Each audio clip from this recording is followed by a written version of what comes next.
Officer still stands for talk? No.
Good morning. What the hell is going on in Idaho?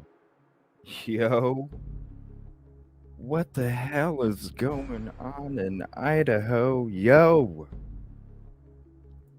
good morning. What the hell is going on?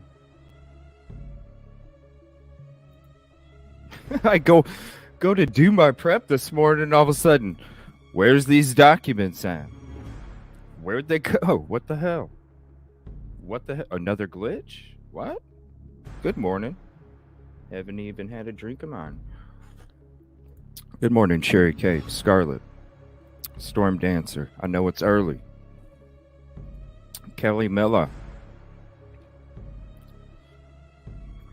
Miley, what's up? Thank you. Consecutive shows here. I'm impressed. Thank you. Somehow you're No. I know sometimes YouTube does this weird reset thing or something. I don't know. Katrina, thank you for hopping in. Oh, look at that new icon photo with the Halloween costumes. That's so cool. Thank you. Connor, what's up? Sarah, good morning. Party of 5, Detective Golden, good morning. What the hell's going on in Idaho, yo? Crystal, what's up? I love that icon photo too. Ticket 17. You got the moon. That looks so cool. Route Trackers by Yara. Good day. New here from Unravel. Thank you. Appreciate you. Thank you for coming to check out the show. Lynn, number 17. Thank you. D. Marie, Devil Doll, what's up? Thank you so much for your peace, positivity, and progress. Devil Doll, I appreciate you. Caddy, what's up? Thank you so much for all your hard work, Caddy, as well. We'll be going into some of the Ellen Greenberg today. But first, again, what the hell's going on in Idaho, yo? I did a short highlight. Crystal, what's up? Sneaking in here. Kylie, good morning. Whoa, 12:44 a.m. in Australia. You know what I was thinking? Because the reason is because it's so late over there. Thank you for hopping in so late. Because people always tell me I should do like reading stuff, and I was like, you know what? Maybe I could always just like,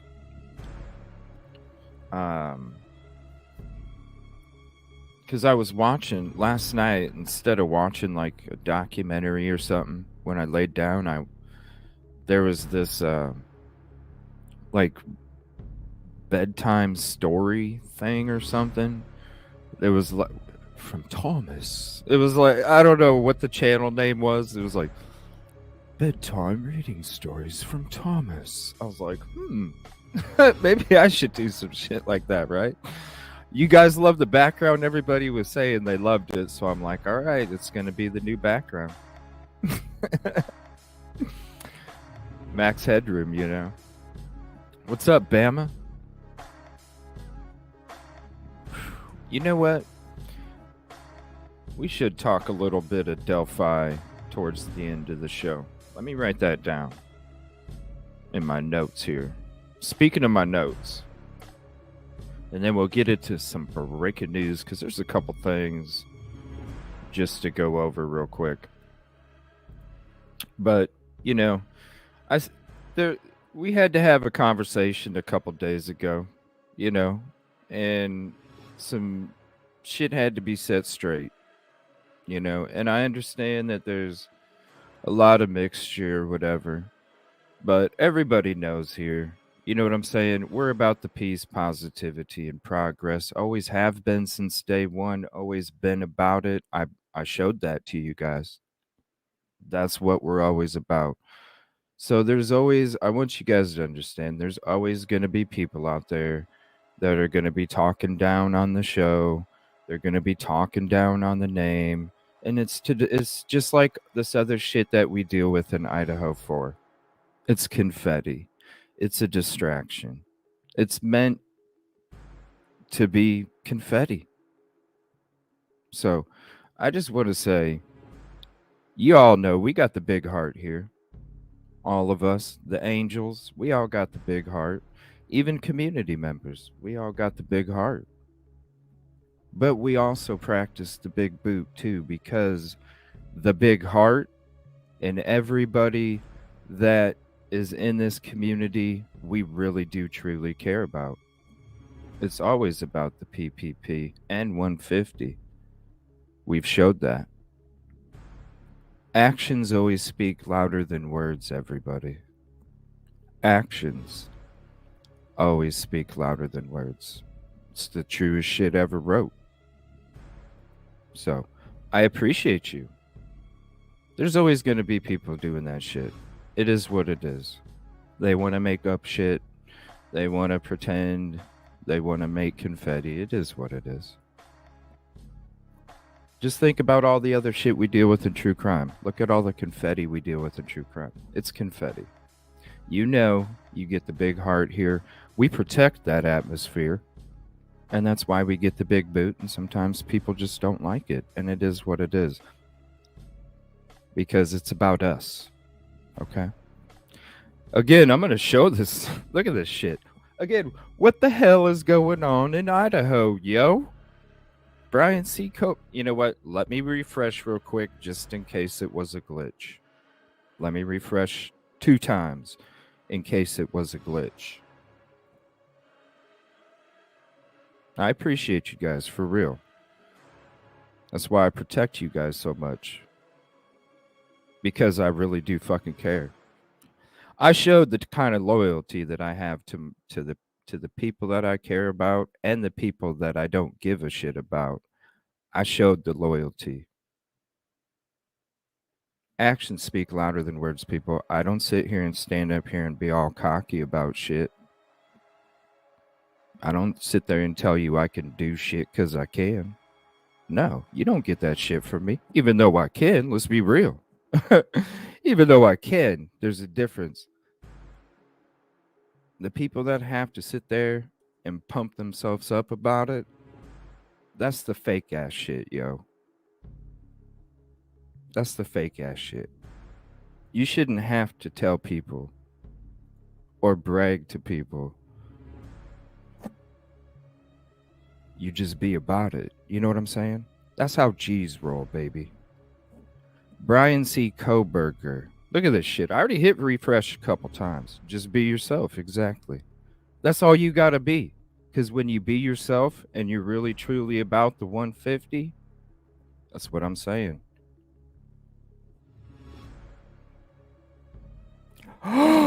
It was a glitch, yo. That motherfuckers. Okay, hold on. I got to take my highlight down.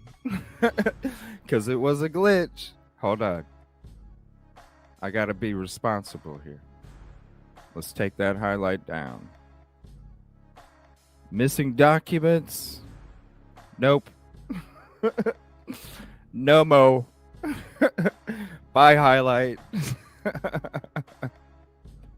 They're there. Oh shit. There you go. There you go, right there. They're there, baby. They're there. Well, that breaking news is gone. Oh wait, hold on. I got to remove it from Twitter too. Hold on. Delete. Delete. There we go. Let's be responsible, right? You got to be.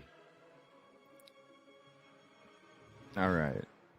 Let me see. So there's just, let me see, 1, 2, 3, just 3 breaking news real quick. So we're going to go ahead and get into that here. And then we'll get into the topic of the afternoon. Whoa. Whoa. We'll get into that. And then I think we should talk. We'll talk Ellen Greenberg. And then I think we should maybe cover a little bit of Delphi. Try and do that if we have time. But give me 1 second. We're going to switch to the breaking news. We're going to get going. And thank you again, everybody, for hanging out. I appreciate you. Murders case. Richard Allen's original defense team is out, and 2 new public defenders are in. Yes, so here's some Delphi. Looking into how this is impacting the timeline of this case now. Samantha Johnson is live in the newsroom this morning. I know, Sam, you were in the courtroom for that hearing. What can you tell us this morning?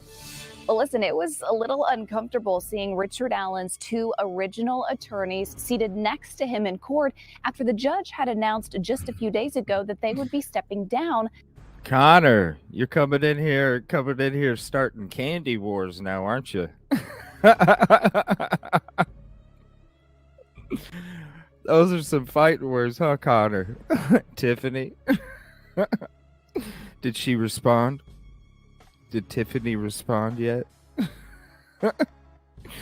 Oh, she didn't. Okay, she didn't respond yet. My bad. Hold on, we'll get back. In this case now. Samantha Johnson is live in the newsroom this morning. I know, Sam, you were in the courtroom for that hearing. What can you tell us this morning? Well, listen, it was a little uncomfortable seeing Richard Allen's 2 original attorneys seated next to him in court after the judge had announced just a few days ago that they would be stepping down. Plus, the newly appointed attorneys were there too. In fact, they were sitting right behind Richard Allen. Good morning, it didn't Tiffany. Take long for Judge Francis Gold to address Kimberly. the original team, saying, "You chose to withdraw. What changed in 12 days?" Brad Rosie on the left-hand side of your screen here, he pushed back, saying, "You left us with no choice," saying they were coerced into withdrawing. And even after Rosie told the court they'd be willing to represent Richard Allen for free, Judge Gold addressed Allen directly, apologizing and saying, "I cannot allow these attorneys to represent you." Who apologized? What? Sorry. 12 days. Brad Rosie on the left-hand side of your screen here, he pushed back, saying, "You left us with no choice," saying they were coerced into withdrawing. And even after Rosie told the court they'd be willing to represent Richard Allen for free, Judge Gold addressed Allen directly, apologizing and saying, "I cannot allow these attorneys to represent you. I can't do it, sir. I just can't." What? So now 2 new public defenders, Robert Scremin and William Whoa, Labredo, hold on. will take over this case. What the hell? Okay, hold on. So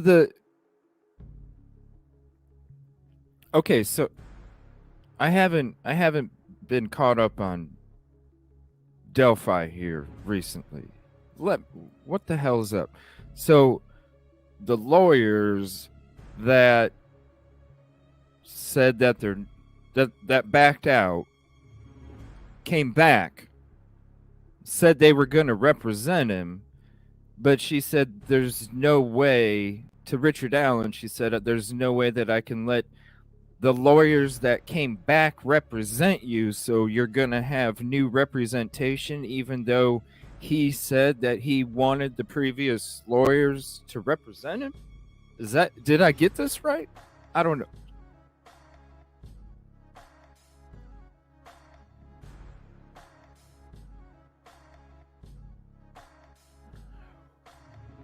So they weren't even going to be public defenders. They were going to do it pro bono? And she said no? What?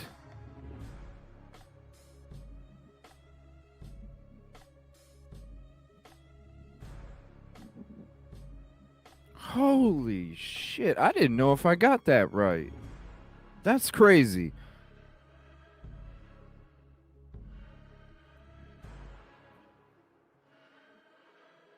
Man, I can't.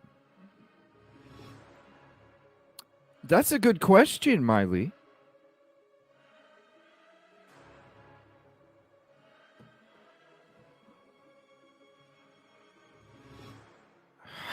What? I don't.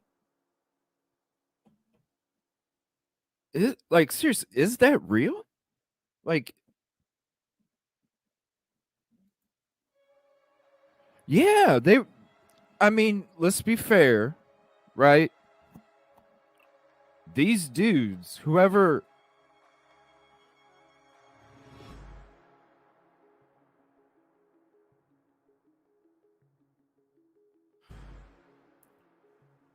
leaked that shit was fucked up, and if it was the defense's fault,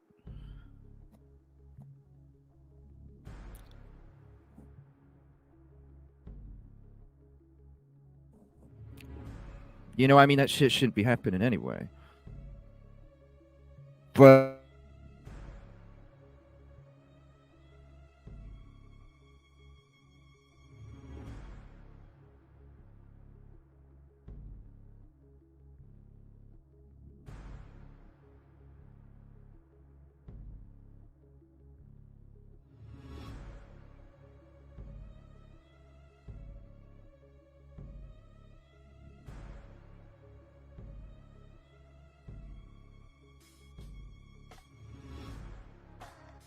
what I is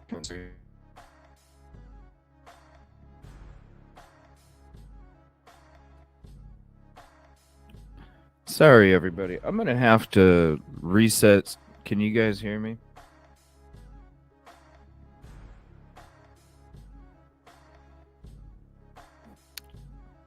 I'm gonna have to reset StreamYard. I think they're still doing some work. They sent a text message. They're doing more work in the area. Give me 1 second. 1 second.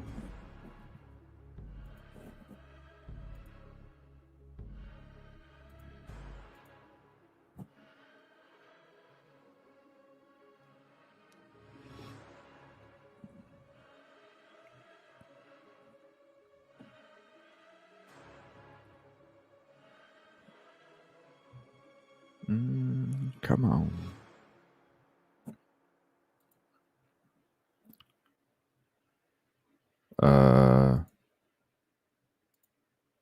Am I hooked up to Wi-Fi or what here? What the hell?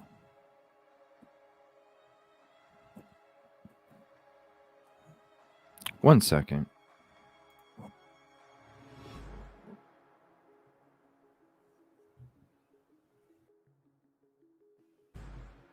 Shit. Is it even gonna work?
Okay, there I am. Sorry about that.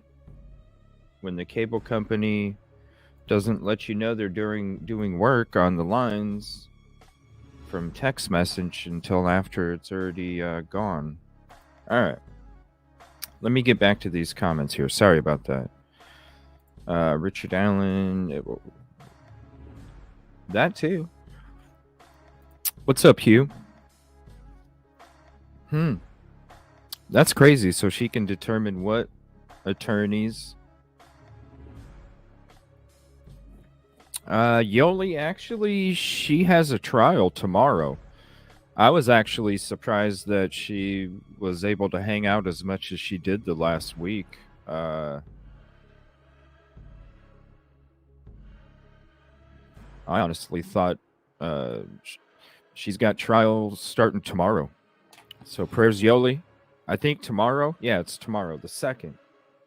So prayers, Yoli. Good luck. Fingers crossed. She's ready to go. She's ready to go. Shout out Yoli. So whenever the trial's done, I'm sure we'll hear from her. It might be a couple weeks. I don't know. She did hit me up. Let me see. She did hit me up yesterday. So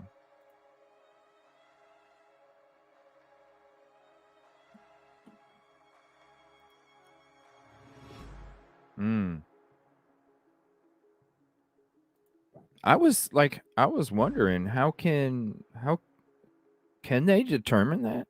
That's a good question, Shady. I mean, I know a lot of people said that. Back bedroom, yeah. It was meant for Halloween, but everybody liked it, so I'm like, all right, I'll keep it. And the families too, you know. Good morning, 49er girl. That's crazy. Yeah, they said they'd do it pro bono, you know. New attorneys have filed for more evidence to be made public. Good morning, Brandywine.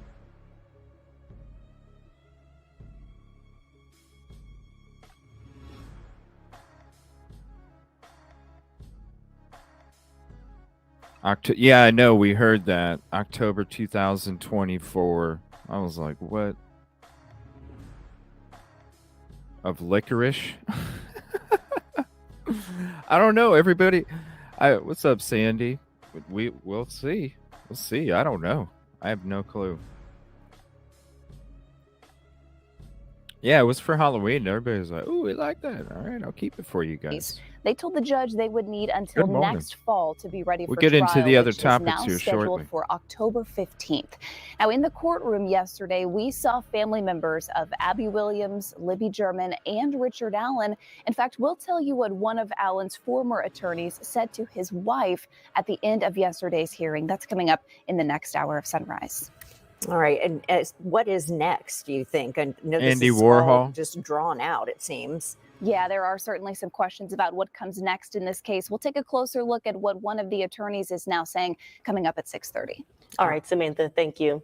By spreading the word about the escaped Bibb County inmates along the East Coast, the agency's Atlanta office says they want to get their names and faces to as many people as possible. Anthony Montalto joins us in studio as the search stretches into day 16. Now, Anthony, do we know if the FBI... I mean, it's a good question, Bama. We got to find out. If anybody has anything they can send document-wise to show if this is legit or not. Shit don't make no sense to me either, Bama. That's for sure. Officially expanded the search. Well, Frank, Lori, here's the short answer. No, they didn't expand the search. The FBI says it's possible the remaining inmates could be in South Carolina, North Carolina, Virginia, or West Virginia. But when I asked if that meant they were expanding the search, the Atlanta office told me no.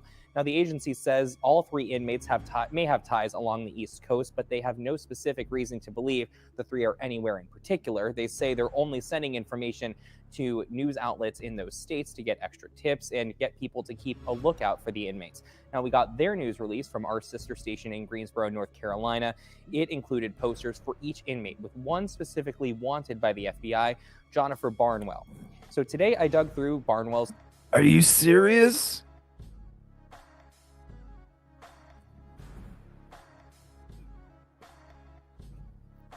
No way. Listen. Am I really awake this morning? This is too. I've only had 2 sips of coffee. This is too much. Too much too early. What the hell?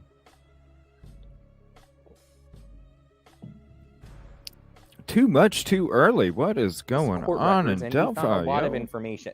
According to federal court documents, he had 3 convictions before the most recent one that landed him in the Bibb jail.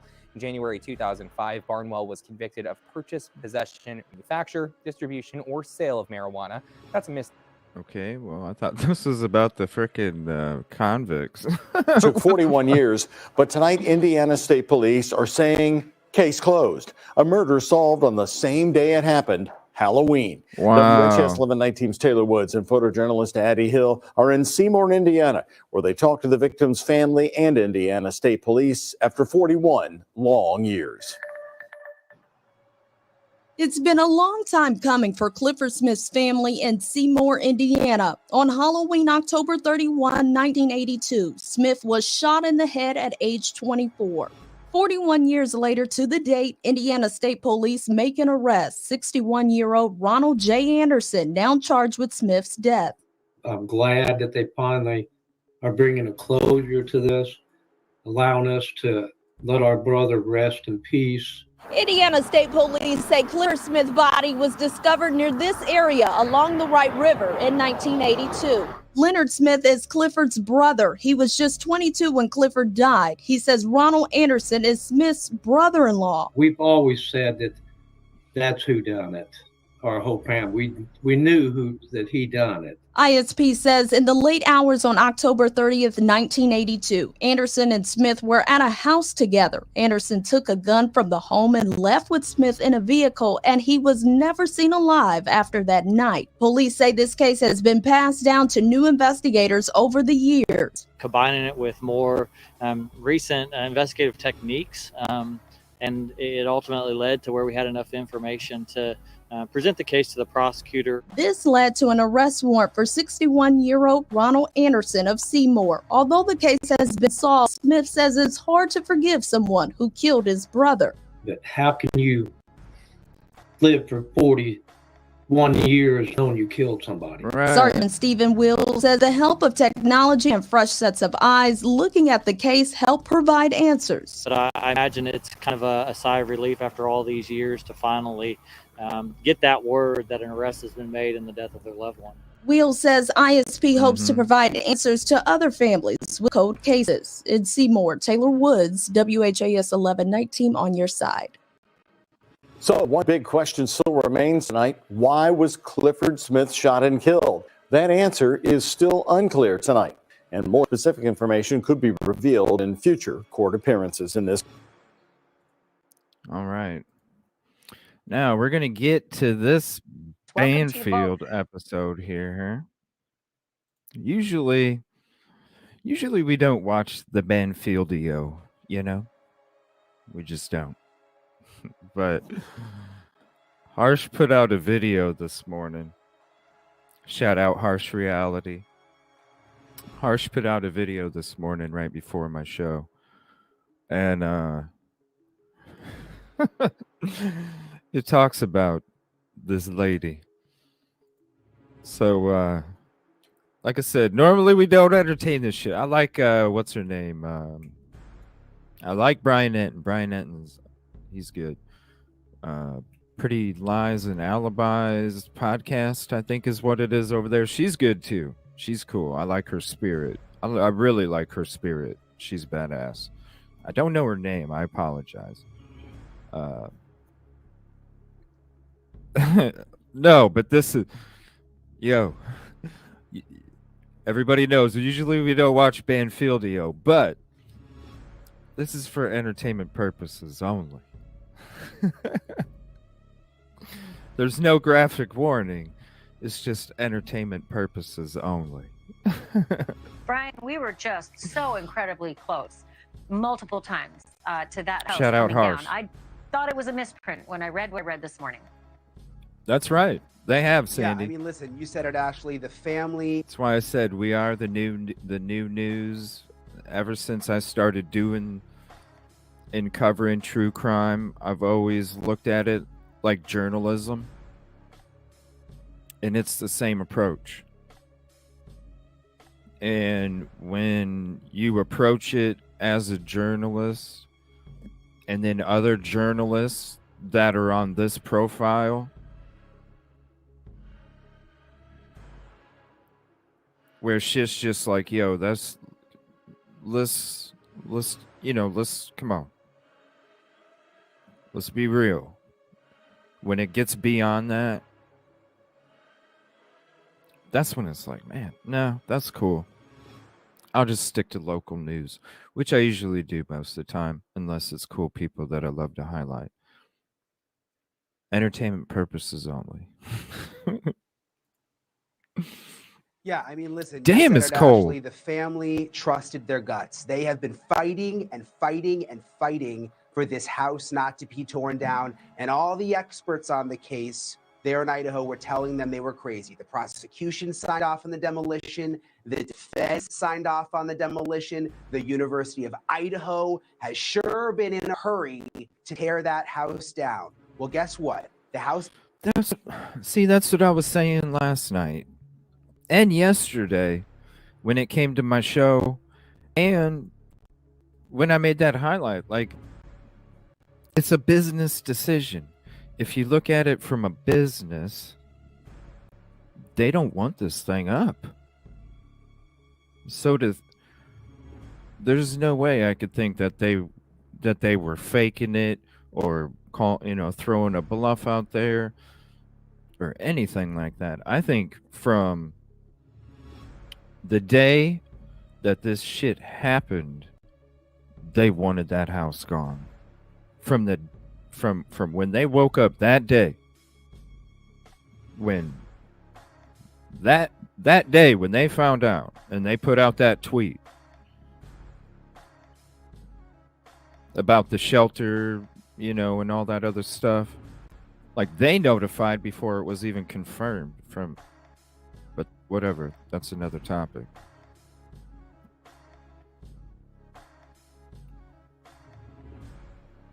From that moment on, that's when I feel they wanted that house down as a business.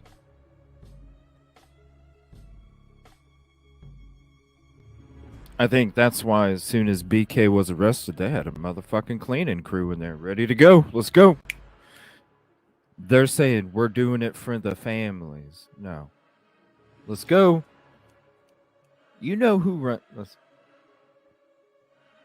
There's a lot.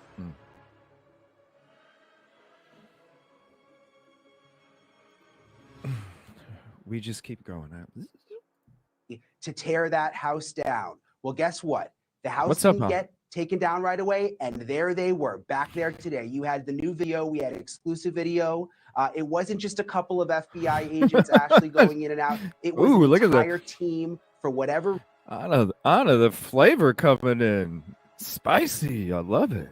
reason. They decided they needed to remap out the house to build this model that they planned to build. They had all sorts of specialized equipment out there today, 3D imaging machines. They had a drone up over the house. None of this would have been possible.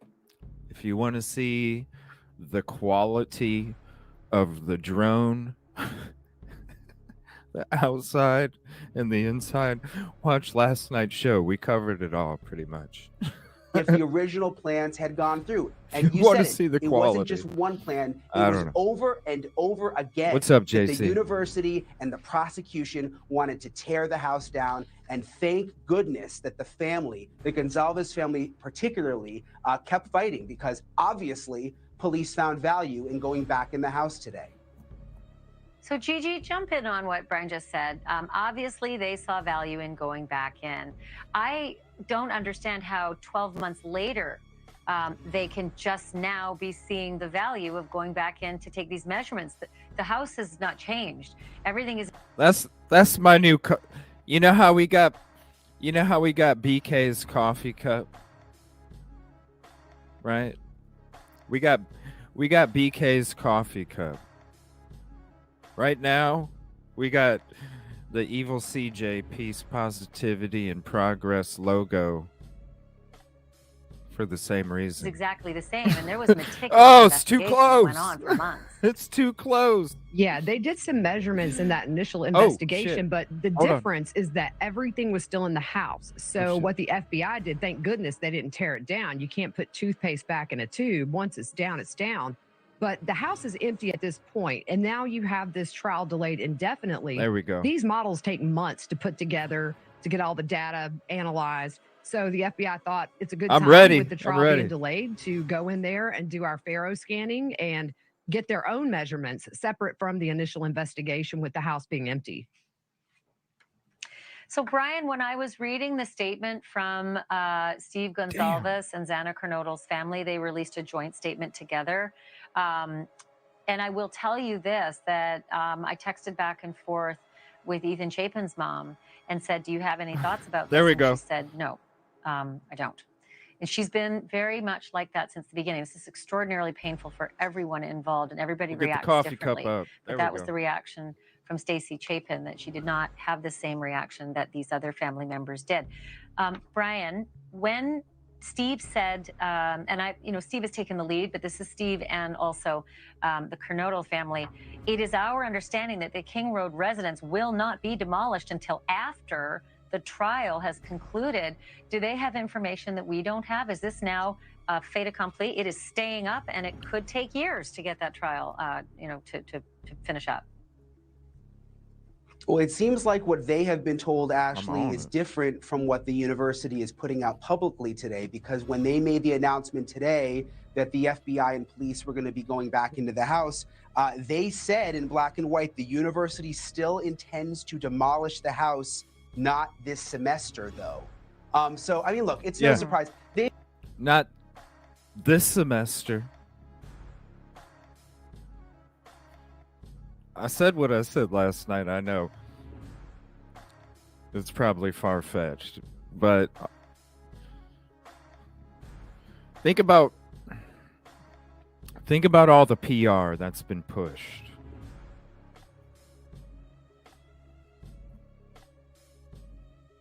Right? All the PR that's been pushed.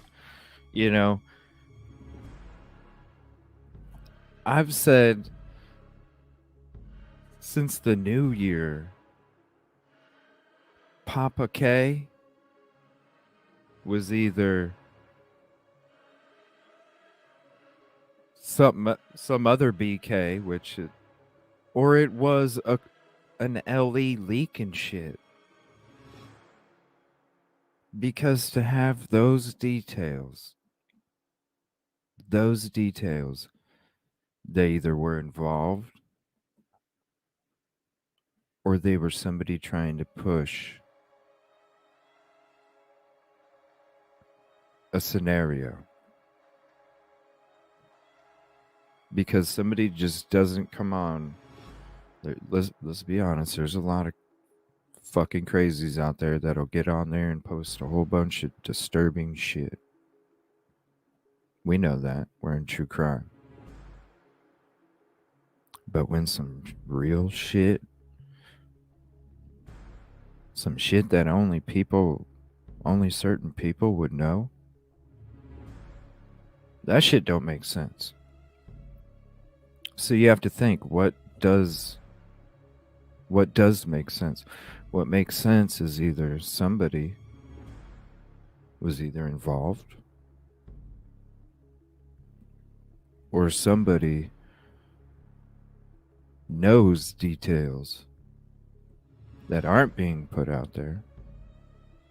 And when you look at everything else they put out there going along with those details, narrative. That was the same time that Banfield was releasing all these videos about sources close to the investigation. You can go back to them. That's part of the Fresh Notes, Old Notes. You can hear her say it over and over. Sources close to the investigation. Narrative.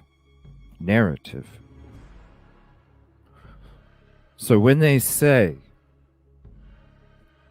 that they're not going to tear it down this semester, that is absolutely correct, because everything in this case is about the verbiage. They are absolutely correct. They are not going to tear it down this semester. Why? Because they're still doing work on it this semester. Of course they're not going to tear it down this semester. When does next semester start, everybody? When did they get the tip to BK? When did they arrest BK? When did they extradite BK? After the semester? Right? Before the next semester. So look at this verbiage. If they're going to say that they're not going to tear it down during the semester because they don't want to cause a distraction, when would the best time to tear it down and not be causing a distraction? When everybody's gone on holiday. Ooh. And what happened when everybody was gone on holiday?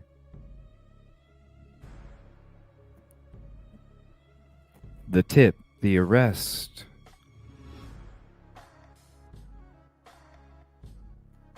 You want to talk about PR?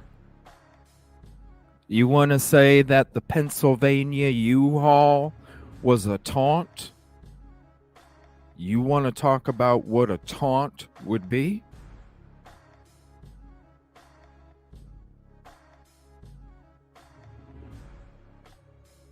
It happens on that day. Guess what? We did it for you. This is the man who did it 100%. And you know what? We did it on the same day that he was arrested. It's for you, right? You want to talk about PR? That would be some PR. I'm not saying it's going to happen, but when you look at everything else, the way this has happened, the narrative, that's why I brought up the narrative from so long ago. And as we've gone on, the whole narrative, Papa, narrative.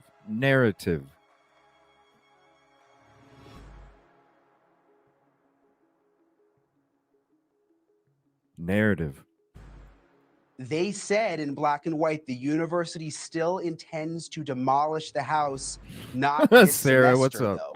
though. So, I mean, look, it's no surprise. They've said all along they want to demolish the house. They want this house down. I mean, I don't know if it's a PR what I said. thing. I get that it's very, very sad.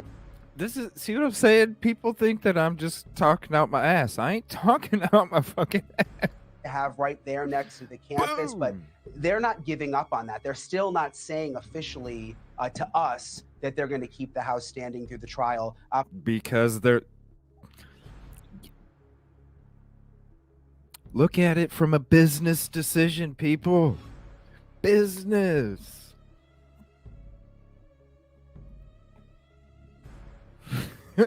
They're not faking. They're not doing a crossover. They're not, you know, it's not no fake pass back the other way. It's none of that.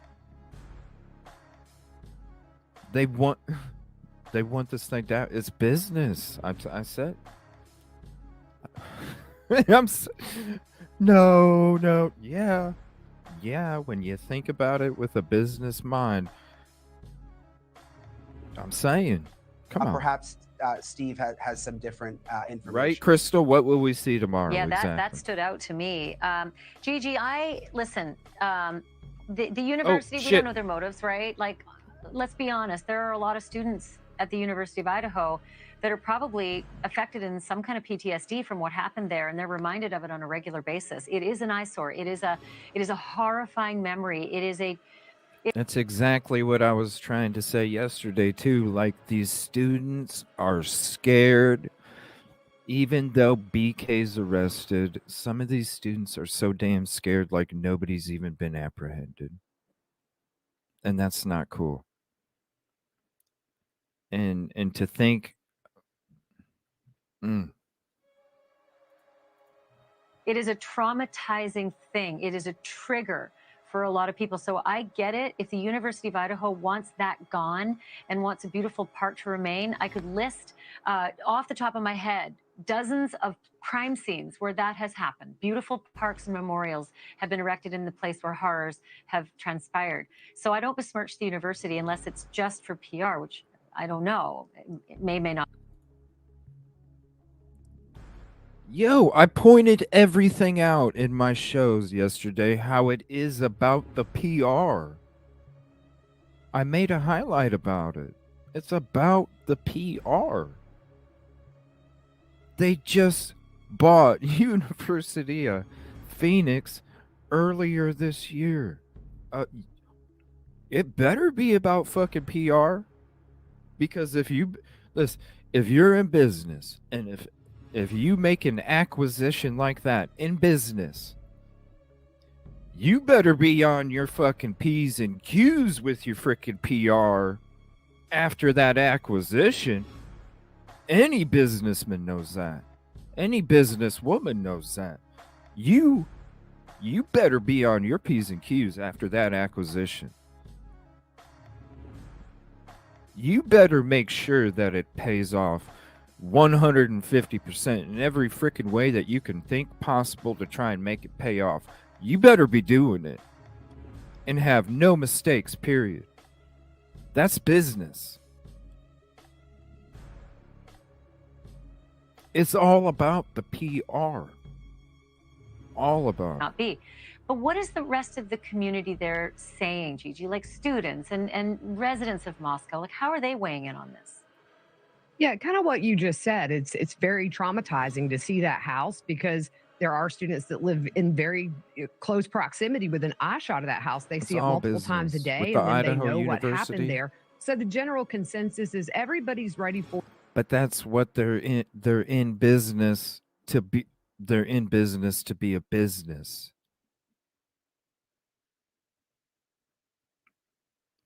So when they're making business decisions, it's business. That's the unfortunate part when big businesses are involved. Look at all the frivolous lawsuits out there. Big business.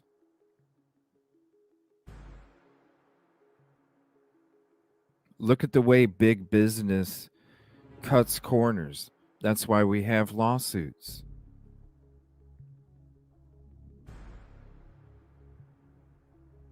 Big business is about business, and that's all it can be about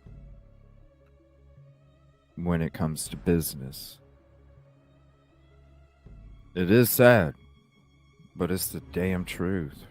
For it to come down, but I think everybody also could understand that And it comes sucks. down when the time's right, and maybe that is after. Because they do, let's be honest, they do make enough fucking money. Their enrollment was what? Didn't they set a record last year for their enrollment, the highest ever? So it's not affecting enrollment. It's not affecting enrollment. So to say that they couldn't afford this is something, when you are in business, you do have to make gambles too. Even though this is a business decision, their enrollment didn't take that much of a hit. Didn't take a hit at all. In fact, it went up. Yes, you made the acquisition of another business, but I would hope that you wouldn't make an acquisition of another business where it didn't leave you with enough, to be able to run, which I'm sure no business like that would ever make that decision. So I don't see that happening.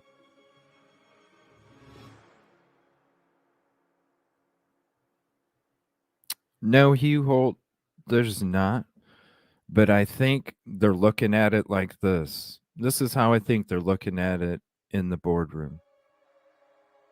I think they're looking at it and they're going, okay, our attendance was, our enrollment, beautiful. The house being there hasn't affected that much when it comes to the university's population, the enrollment of the students, new students, returning students. But I feel they're probably sitting there going, but you know what, everybody? I bet you we could have had an extra 18% on enrollment if it wouldn't have been there. It's a business. And this right here, there is no such thing, but I think because their enrollment was fine, I think they still feel like, you know what, it could have been another 18%. And when you're looking at 18%, and you add that in all these different directions that can produce results, that can produce funds, that can produce return, that can produce growth, that can produce promotion. When you're talking in a boardroom and that 18% number gets thrown out there, and then you're looking at all the different pots that 13 and 18% is going to produce in return, that's like a whole new garden to them. That's a whole, whoa. You would see each one of them drooling at the mouth with their coffee cups in their hand, thinking about all the money. When you're talking 13 to 18%. That's a good question, Bama. I wonder if that's a very good question. All about growth and earning. Yeah, it's what businesses, they're not in. I learned a long time ago when I was in them boardroom meetings. I learned a long time ago. It's about this much feeling in this much production, this much feeling. When you think, you're pushing, because I was the type where I was the one that spoke up. Kind of fitting that I'm doing what I'm doing now. I was the one in those boardroom meetings that spoke up, that told it like it was. That was like, yo, people, I wasn't a yes man. I wasn't somebody that was going to tell any of my superiors something they wanted to hear. I was going to tell them the fucking truth. Because everything else is a waste of time. And we're not here that long. We're not on this planet that long. So every moment that we're wasting on something is a waste of time. So why am I going to sit there and try and bullshit somebody so it takes us longer to get to the goal? Why don't we just be real up fucking front and let's get to it? I might not be here tomorrow. You might not either. We don't know. We're not promised. So let's all quit wasting time. You know what I'm saying?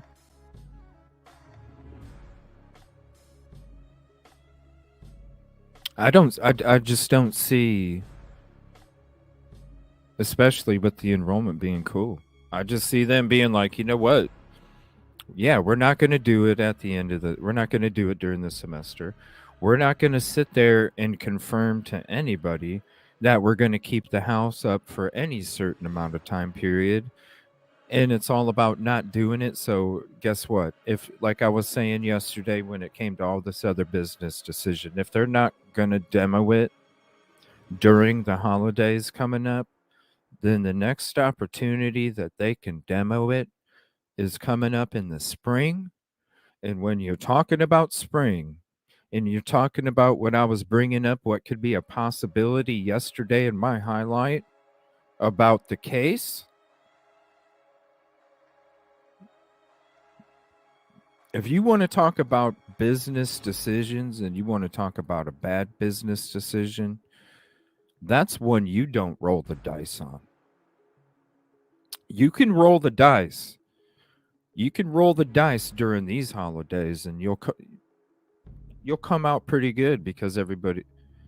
But if you wait to roll the dice until springtime with what's been going on in these court hearings, we don't know what the hell the end result is here. Like, we're all talking about what could be a different end result when it comes to this court case. You can't tell me, as a businessman in a boardroom, you can't tell me they're going to hit the green light on rolling the dice for springtime. Because if you think they're going to roll the dice on that, I'm going to ask you, what's your business plan for the next 5 years of your life? Because I want to give you some advice. I would love to give you some advice. Because it's about everybody succeeding. And if you think that's a good business decision, let me help you, because I don't want to see anybody fail. You know what I mean? Because, man, that's dangerous. That's dangerous. Right now, everybody's going to be gone on Christmas. It's the biggest holidays of the year, Thanksgiving and Christmas, especially Christmas. Everybody's going to be gone. Christmas and the New Year. Everybody's going to be with their families. Everybody's going to be inside. They're going to be so focused on the holidays and their families and spending time because they got another semester coming up. They're going to be distracted. Oh, wow. We came back and looked. The house is gone. Whoa. Oh, shit. We got, okay, new classes. Here we go. Boom. The perfect distraction. They notice when they come back, they got new classes to start off with. Hitting the books right off the bat. Distracted. I don't see them waiting. That's why I said yesterday, I feel like they're going to be tearing it down during this holiday break. And then I just threw a little bit of PR flavor saying that watch them do it. If they're taunting him with a Pennsylvania U-Haul, then you know they're going to taunt him with tearing this frickin' house down like the day he was arrested. Watch. Traumatizing thing. It is a trigger for a lot of people. So I get it. If the University of Idaho wants that gone and wants a beautiful park to remain, I could list off the top of my head dozens of crime scenes where that has happened. Beautiful parks and memorials have been erected in the place where horrors have transpired. So I don't besmirch the university unless it's just for PR, which I don't know. It may not be. But what is the rest of the community there saying, Gigi? Like students and residents of Moscow, like how are they weighing in on this? Yeah, kind of what you just said. It's very traumatizing to see that house because there are students that live in very close proximity within eyeshot of that house. They see it multiple times a day, and then they know what happened there. So the general consensus is everybody's ready for it to come down, but I think everybody also could understand that it comes down when the time's right. That's what I've been saying the whole time. They're going to tear it down the day he was arrested. If that's what I was saying yesterday. As soon as this thing came across on Twitter, yeah, it's PR. Watch. It's PR. Right. And maybe that is after trial, as we see here. They're doing work. We want a conviction that sticks. If a jury finds him guilty, let's get everything we can before we tear the house down and then, make plans to make it something nice of remembrance. But right now, it's still a crime scene, it's still evidence. And we're seeing that today and tomorrow with the FBI in there. Yeah, I mean, listen, justice for those 4 innocent kids should be paramount to all of our feelings. I mean, I really do believe that the families and their memory really deserve the best shot at litigation and prosecution and defense that can be offered in this case. And when it comes to that, I mean it. The defense deserves to have that place, and the prosecutors deserve to have that place. I was astounded when they agreed to, to demolish it. For real. And then they start new classes. They're going to be distracted from the new classes and all the homework they're going to have. You know what I mean? Like, it's when you play chess, you think about the moves that are after the moves you already make. And if you look at it like a chess game, everything that I've laid out to you, step after step after step after step after step, because when you make this decision, these are the possibilities. What's the probability of each one? Analytics wise, and then you look at the analytics and which one's more probable, so you go with the one that is most probable, or you go with the one that are the 2 most probable, and then you split that off. It's like a spider web. And then you continue to base each decision off of each decision with probabilities, and then that's how you determine, I'm going to do this, this, this, this, and this. Because I know when I do this, this is probably what's bam, bam, bam, bam, bam, bam. Sometimes you're wrong. That's why you always think about 2 or 3. You always have 2 or 3 instead of 1. So then when one doesn't work out that way, you still have the second and the third one to go back to. So then you can still be on that chess game of boom, boom, boom, boom, boom. So even if the third one out of the 5th one's slightly off to the side, it's okay, because you can get right back onto course with the next one and the next one. When you're looking at it like business and you play chess, you understand it's not about the move that you're going to put in front of you. It's about the move 5 moves down. Maybe just because I played poker when I was young. I don't know. Could be. Together. Hey, Gigi and Brian, thank you both. Really appreciate it. Thanks, Ashley. Thanks, Ash. Right. So there was a little bit of other news as well when it came to. Okay, now there's some more. I got to have the coffee cup up because, if we got to block BK, we got to block, AB.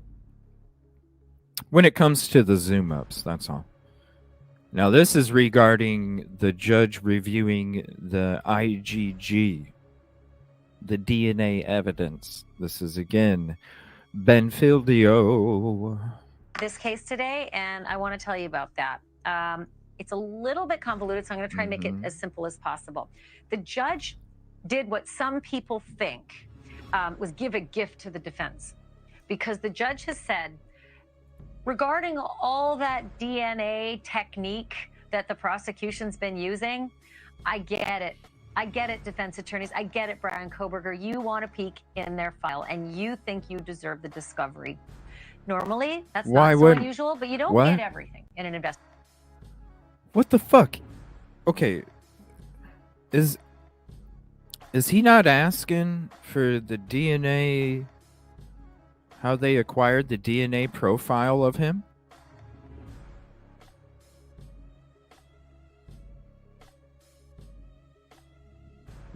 Why? It's like I said from back in the day. And if anybody was around in the shows earlier this year, I was saying, even, with important people up on panel, when they were talking about this IgG stuff, other channels and stuff, up on panel, and we're talking about the IgG,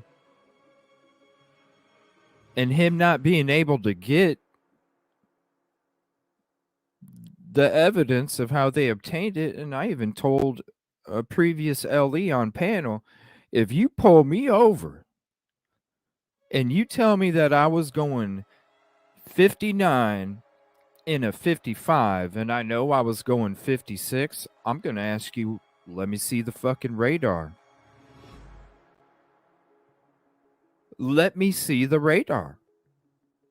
If you're going to tell me that I'm speeding and I know I was only going 1 over, you're going to tell me I'm going 4? And you're going to write me a ticket for going 4 over and I know I was only going 1 over? Show me the fucking radar. Do I not get to see the radar? So then what happens? Oh, he can write me a ticket. And then I have to go to court to defend it. But am I not? Because you know what's going to happen? I'm going to go to court. He's not going to be able to produce the radar, and what's going to happen?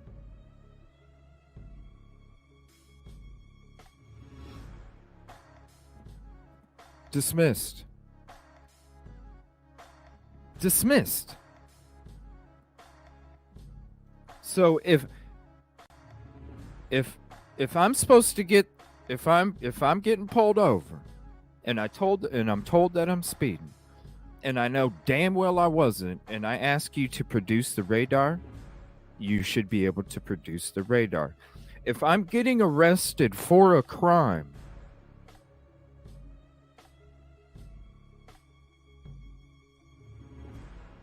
and you say my DNA, you acquired my DNA, you built a profile to come up with me, why am I not able to see the fucking radar? It's the same thing. So when she comes in here in this video here and says, you don't get everything, Brian Koberger.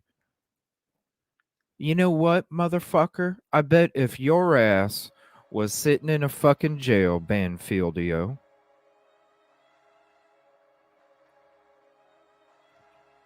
and you were asking for how they got your DNA profile, I don't think you would be saying, well,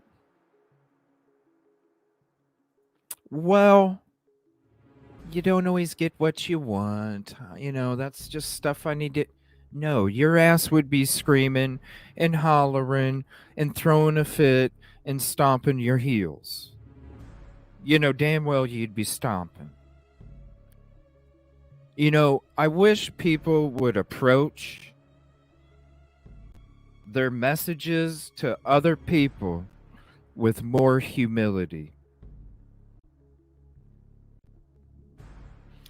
Because when you look at shit in life and you put yourself in somebody else's shoes,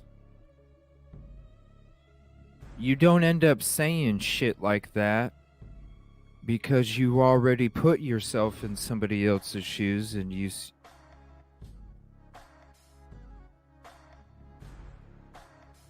don't even get that way.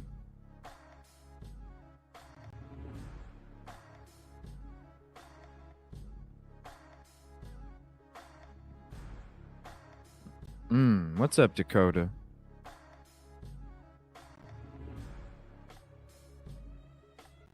Right, if somebody shows they have something on me, especially when it comes to a freaking fire, give me the radar. You know? Give me the... Where's your proof that I was speeding? Because I know I wasn't. Show me your proof. How did you come to the conclusion that I was speeding when I know I didn't speed? Show me the radar.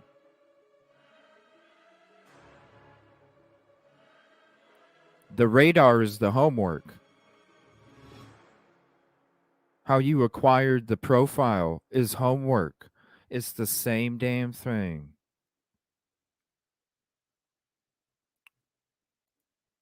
Imagine what they said. Imagine what they said when I said that.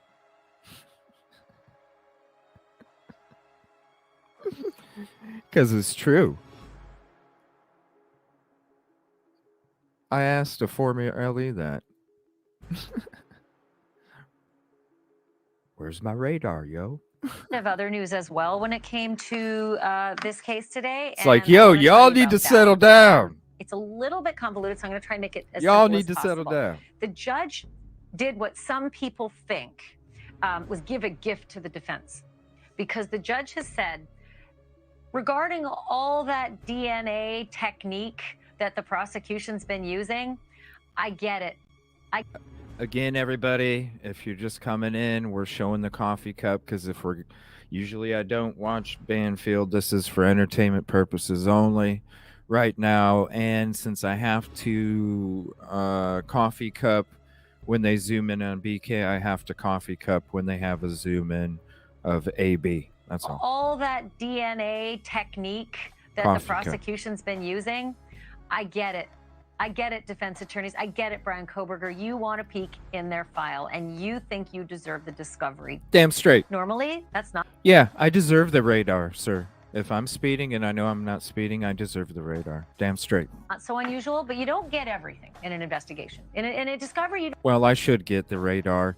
And Ashley, that's very dangerous because if you're in the same situation one day, I hope to gosh that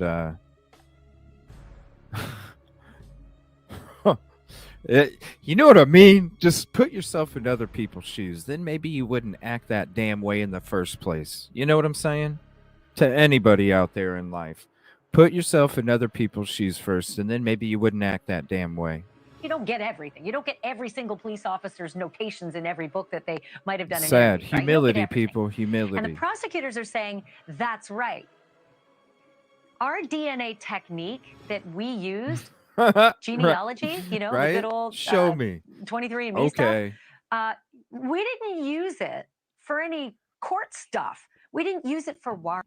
Wow. I'm not showing because the coffee cup's covering, but you should see her little neck popping and shit. Here, I'm gonna share. I'm not doing it on here, but I'll share the link with you guys in chat, and you can save it for yourself, and you can see the neck popping. I'm not showing it, but man, the sass in this lady right here. We didn't use it for anything where you deserve to see that work product.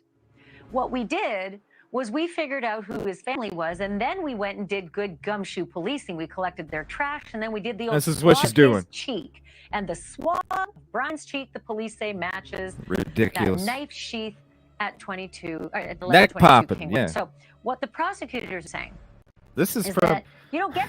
This is from today, 11 hours ago. This is from 11 hours ago. Neck popping. Link's there if you want to see it. I'm not showing it. To see every piece of work product. You don't get to see everything. And quite Yeah, frankly, we you- don't think you we need to should. share the genealogy with you because What? You don't need to. I hope to gosh she's never in this position in her life, or there's never somebody that she cares about or loves in her life that has this happen to him. Because you know what? You're not going to say this shit about somebody you care about, and you should care about every single fucking human being, Ashley Banfieldio. Every human being you should care about.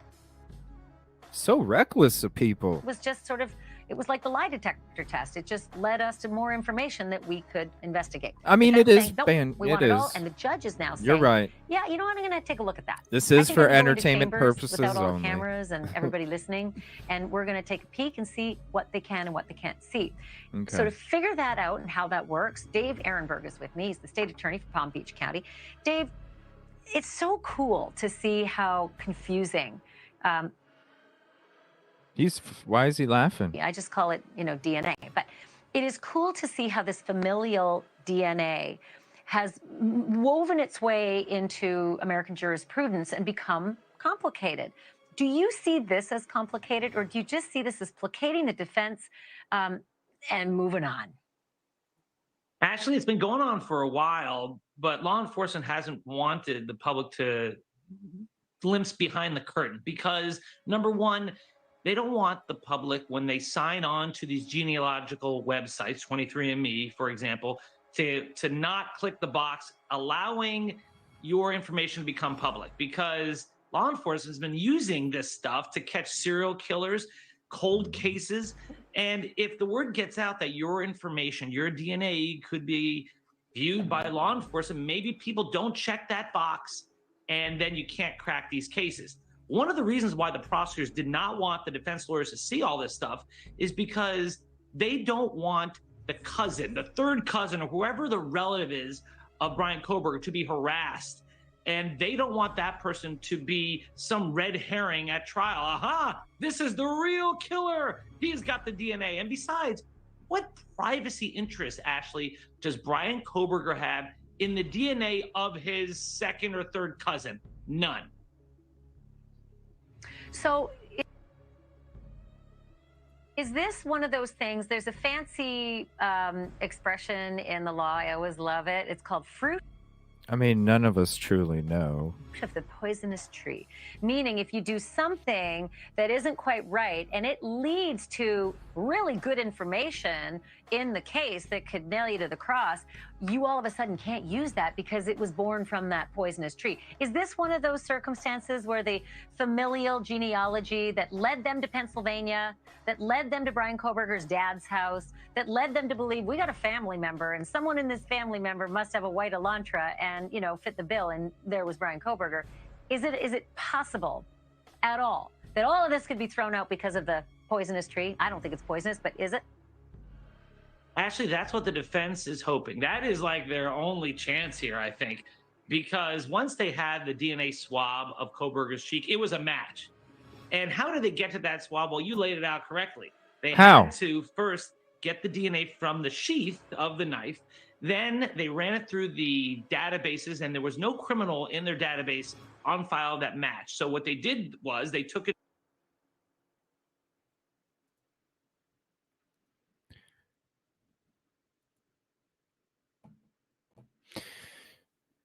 When we went through our DNA shows, they talked about all the tests that they have to run. So many. They don't. We even with Yoli on here. So many. So many. So many. So many. So many. That's their homework. That's what they need in order to get to the profile. When you have 20 skin cells,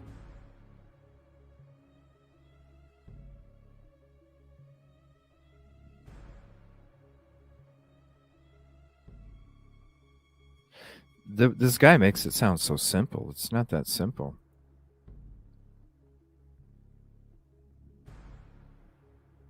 It is Banfieldio. The match.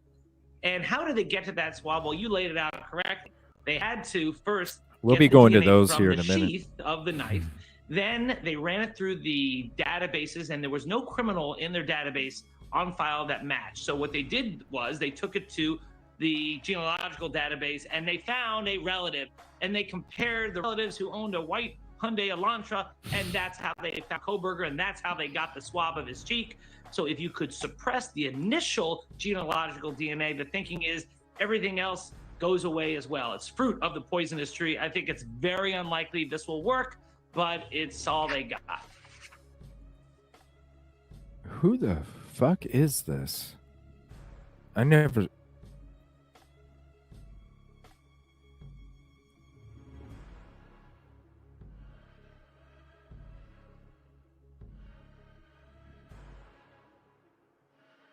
Dave Ehrenberg, a state attorney for Palm Beach County, Florida.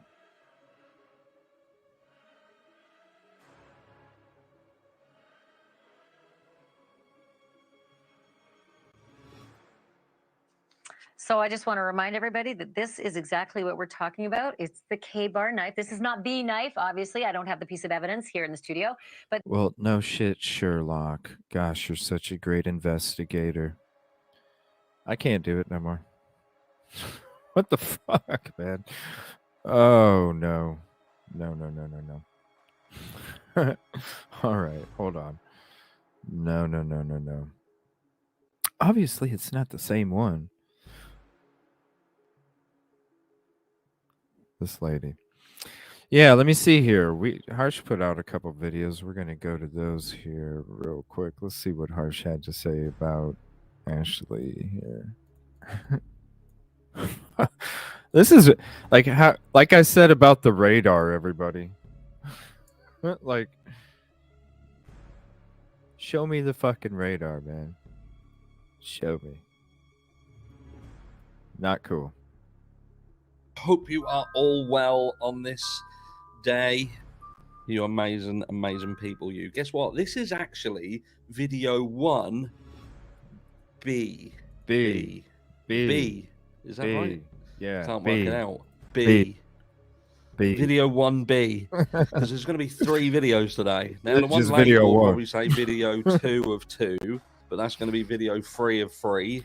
By the way, yeah, this is just video 1 today, but video 2 is going to be the art show tonight.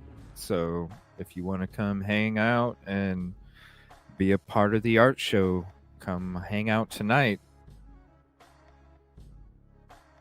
It's going to be a lot of fun. It's going to be fun. And another video that I'm going to upload actually before you even see this one, because this is like an extra, like breaking news, is going to say potentially say that's video 1 of 2, and it's not. So remember, 3 videos. Make sure you check them all out today. Keep your eyes peeled because YouTube may not notify you. May not. Just saying. Anyway, what am I talking about? Crack. Yeah, what is it with that? I've heard that so many times the last month about people not getting notification. Man, I didn't even know no notification. What is up with that? If anybody has issues, the only thing I can say is unsub and sub again. That's usually what fixes it. I don't know. You tried everything. Unsub and sub again. I don't know. I have no idea. I don't know. No clue. I've even come across channels that I sub to, and I'm like, wait, I thought I was sub to these people. Yep. So I don't know if it's like it's just a way to refresh so it gets rid of bugs or something. I don't know. I put her back. Begin the CJ coffee wall. Yeah. You get all? Yeah, some people do, some people don't. I don't know. YouTube's been having issues for a while now. Especially that how long have we been having that 503 error, everybody? How long has that been going on now? 3 months? 503 error? It's ridiculous. With the cut that YouTube gets out of all this shit, you think that you're a booming business, YouTube, obviously. What's up? We need to do a freaking show on YouTube on what the hell's going on. 2, and it's not. 4 months. So now. remember, 3 videos. Make sure you check them all out today. Keep your eyes peeled because YouTube may not notify you. May not. Just saying. Anyway, what am I talking about? Crack on, get on with it. Banfield. Now, if you're someone is dangerous, give us the radar. Oh, I can't wait to hear this shit. Who watches News Nation. Now, I know they do a lot of news. They talk about a lot of things. So they're a good reference to if you want to see little, bulletins of news that's happening. And I know why people watch them. And they've amassed quite a following. Yeah, but they're so narrative driven, man. Preach. Go ahead, Harge. I even typed it in his comment section. Preach. But when it comes to certain cases, and we're going to talk specifically, obviously, about the Idaho4 case, the biased nature of their reporting is crazy. It's absolutely insane. Yes, sir. Now, in one of the videos, I can't remember whether it was video 1 of 3 or 2 of 3 of 3 of 3, I talk about the fact there was a hearing tomorrow reference the IGG information. The judge has basically got to give the information over, and the likes of Banfield They've got a fucking huge problem with it. They've got a huge problem with it. They have considered it a gift. This is a gift. Like every time Brian Koberger gets something that is pertinent to his survival, because he's actually going to be killed, likely, if he gets found guilty. That's a gift. That's something that, nobody else gets. Nobody else gets that. Nobody else. But the IG. That's what I'm saying. If she put herself in his shoes. Oh, shit. Oh, shit. Oh, good morning, Swampside. Oh, my gosh. Give me the radar. If you say I sped, give me the radar. GG information. It's not a gift. gift. Specifically, even now saying and It's my backing right. up what the judges said, which is bollocks, by the way. And that is that the IgG information, this DNA situation that we find ourselves in, Ticket was number not 55. used in order to facilitate the arrest of Brian Koberger. So what? And anybody who's taken the time to read the documentation. Yeah. And you used my vehicle to facilitate pulling me over to give me a speeding ticket.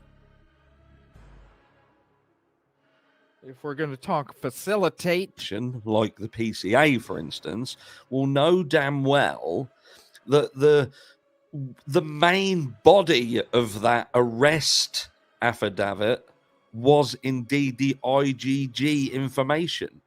Now, unless you are saying that the judge looked at that paperwork and completely missed that and just took the knife sheath and the other bits and pieces around it, and perhaps what happened, he's reading it, and his wife calls him, John. Yeah. Okay.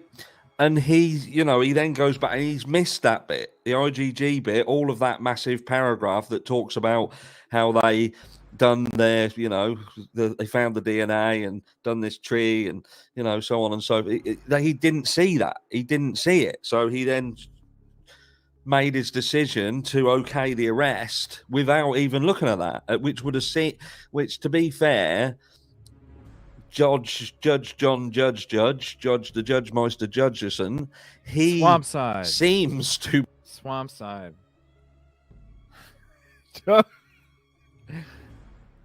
Show me the radar. You're damn straight I'd be saying that. Show me the radar. Show me the radar. Damn, Swampside.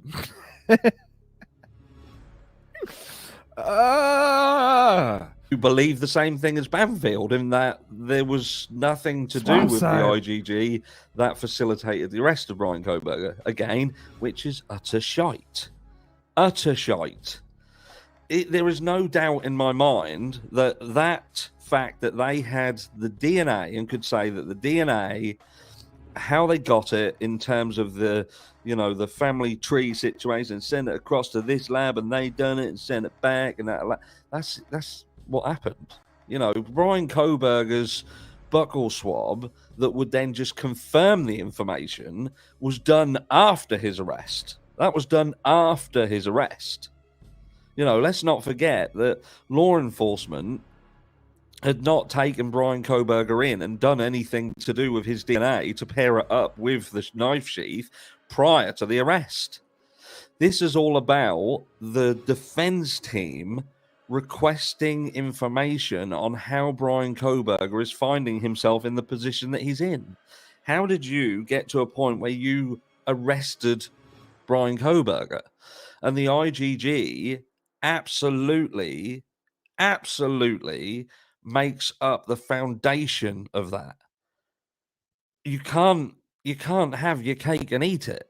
You can't arrest somebody and then not show why you arrested them, when your own documentation stipulates that this thing was a large proportion of it, that everybody then turns around and say, well, we're not using it. We're not using it. No, it's convenient. You don't have to use it now because you can just say, well, we've took a buccal swab and we've got his DNA, so we now know that it's right. It's on there. Yeah. But conveniently, you didn't have that prior to his arrest. You didn't even take him in for questioning, and it would appear that the FBI had already spoken to him. Why wasn't his DNA taken like everybody else's DNA? We even know that weirdo neighbor, he went and gave him his DNA.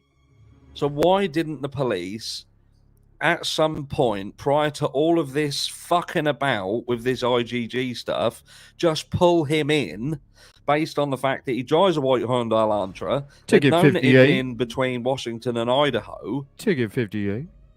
Do you know what I mean? And they knew that his phone was fucking off, whatever. Why not just pull him in and do a DNA test? But instead, we've got all this convoluted stuff in the background that they now want to try to make out that it's got nothing to do with anything. Nothing to see here. Nothing to do with the arrest. Didn't arrest him because of that. Bollocks. Let me know down below what you think. And Ashley Banfield, fucking read paperwork. Read it and stop being so damn biased.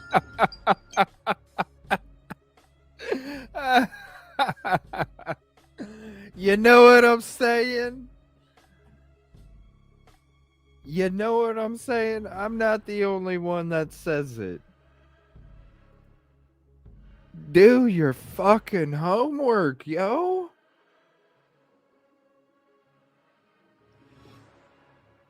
Do your fucking homework and quit being so biased. Damn straight.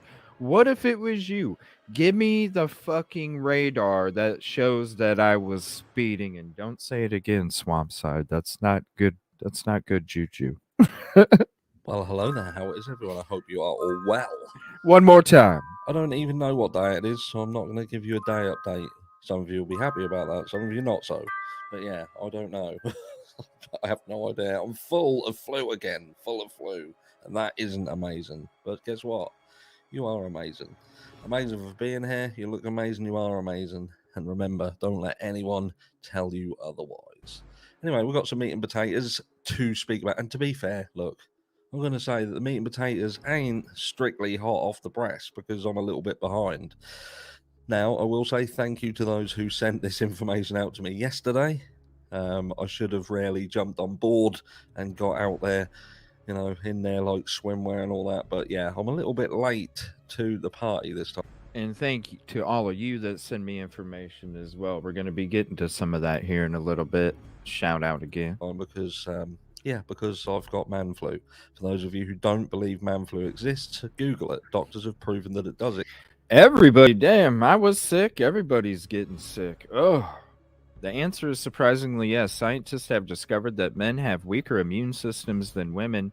This leaves them more susceptible to harsher bouts of flu and viruses. We'll be discussing whether man flu is a real thing, what the symptoms of man flu are, and any remedies that exist to combat it. It's true, ladies. We do become babies when we are sick. Exist. And it's we do. Thing. We are babies when we're sick. So, yes, it would appear that they're saying that the FBI... And shout out to all the ladies that take care of us when we're sick. Shout out to all the ladies that baby us when we're sick. Shout out to you. The rubbing the head, the back rubs, the getting the Vicks ready for us, the chicken noodle soup. Shout out to all you beautiful ladies out there that take care of your man. Appreciate you. FBI are back over because you know we take care of you too. King Road. And what are they doing? Well, at least this time we seem to have some indication to what is happening there. You know, because we've seen that there's been a lot of activity that makes you raise your eyebrows and be like, "What are you actually doing here?" And they don't seem to want to be. I mean it from, you know, with that. No, I mean that shit. I mean that shit. I'm not faking that. I mean that shit. It's why it's about 150. If I give you 150, if you can't at least give me 125 back if I give you 150, then how can we evolve, you know? How can we evolve? So damn straight, if you're taking care of me like that, damn straight I'm going to take care of you like that, because then we just keep evolving. And shut up. Give me a break. Give me a break. This is CJism. Come on. Man, what's going on with this? Oh. See, Swamp Side, my man got treated like a king. And we treat you like a queen. That's damn straight. Some guys just take advantage of you ladies that treat us like kings, but it's the men that return that favor and treat you all like queens. Now that's how you evolve. That's how you evolve. And then all of a sudden it's the most beautiful thing ever in your life. You know? Come on. Information, you know, we saw And then over we on Dick go. Rob's video with the Cowboys. We've also seen strange things like the chief of police driving a U-Haul van and taking stuff out of the house, just saying that he just wants to get involved. He wants to make sure that things are, you know, being done to the families, you know, for the families, not done to the families. Freudian slip. But look, at the end of the day, the FBI are there. And what are they doing there? So we have a look at it. For those of you who are like me and probably, I'm making up words as I go along. So look, it says Moscow, Idaho, the home in Moscow where 4 University of Idaho students were killed last year, still stands near the campus, which is not what. And this is what I want to know from you guys in chat. How long do you think the FBI is going to be around there to do this visual and audio construction? Like, how many things do you think they have to? And it's got to be cold as shit out there doing it too. Ooh. What the university wants. I can't imagine. And an indefinite delay in the murder suspect's trial is allowing investigators to document the home themselves, which is very, very convenient. Because if this would have gone along as it should have perhaps gone along, then they wouldn't have been able to do all this. So yeah, things have fallen nicely into place for the prosecution. Now, is that a coincidence? Or is it just the way that things are always going to be? We'll be touching on that later in video 2 as we talk about whether there is potentially danger inside the defense camp. So starting Tuesday, the FBI will be at the house on King Road documenting their findings, which won't be a massive amount considering that over the last nearly a year, most of that house has been stripped out like a robbed Nissan Micra sitting on the side of the road. This is being done so investigators can construct visual and audio exhibits, as well as a physical model of the home where the Ethan Chapin, Kaylee Gonzalez, Nana Canodal, and Madison Mogan were killed. Where the Ethan Chapin, well written. The university said the FBI plans to be at the house through Wednesday. The FBI said these visual displays take months to build and could not have been done if the suspect, Brian Koberger, had gone to trial in October as previously scheduled. It's bewildering to me. This is absolutely bewildering. But thankfully, everything is dropping firmly into place for us, so we'll be able to do this properly. Investigators took initial measurements of the house during the initial investigation, but with the new extended timeline, the FBI can now gather its own measurements now that the victim's personal property has been removed from the house. Well, it was removed quite quickly, and we saw it. We saw all the vans. Investigators launched a drone over the house on Tuesday morning and appeared to be collecting images using 3D scanning technology. In this instance, that appears that the prosecutor is going to put some significant emphasis by virtual model and videos in terms of helping the jury understand how an alleged perpetrator might have moved through the house to get in, to go to whatever is alleged to be the first crime scene and pass them to the second crime scene. And that is another thing that we are going to be talking on tomorrow, because something don't sit right. And I'm going to talk later as well about the frat boy theory, because some things, yes, it holds weight, other things not so much. And I think that there's clues to what happened in that house that I hate to say it, but when you look at it, because there's motive, there has to be motive. That's why I've been saying this whole time. And I could be wrong, but it just makes sense to me that it started at the frat house with the argument. You just put the pieces together and it's what makes the most sense. especially when you got statements from other family members saying that they didn't even have to go upstairs. You put that together with the fight, the missing information of where they were at. You know what I'm saying? You just think about it. What's up, Mystify? And yeah, right, on Halloween too. That's why I'm saying watch. I said it yesterday. Watch. They're gonna frickin' demo this shit on the day he was arrested. PR. I'll tell you more later. I'm not going to spoil it. While the university still plans to demolish the King Road house, it won't be done this semester. The prosecutor's office has notified all the victims' families due to the gag order imposed. No more information will be given by the court, prosecutor's office, or law enforcement. Well, there you have it. There's a gag order. We're not going to give any information whatsoever. So you're just going to have to guess at what's going on. But look, FBI are in there. They're building this 3D model. They're going to be showing different exhibits and trying to... And look, at the end of the day, I don't think that's even the important thing here, because I think the crime speaks for itself. People aren't ignorant. People know what happened. You know, when you start talking specifically about the attacks themselves and the injuries that were sustained, that will sell the case. That will absolutely sell the case. And this will just become noise in the background, all of this. People won't care. Yeah, they might fit...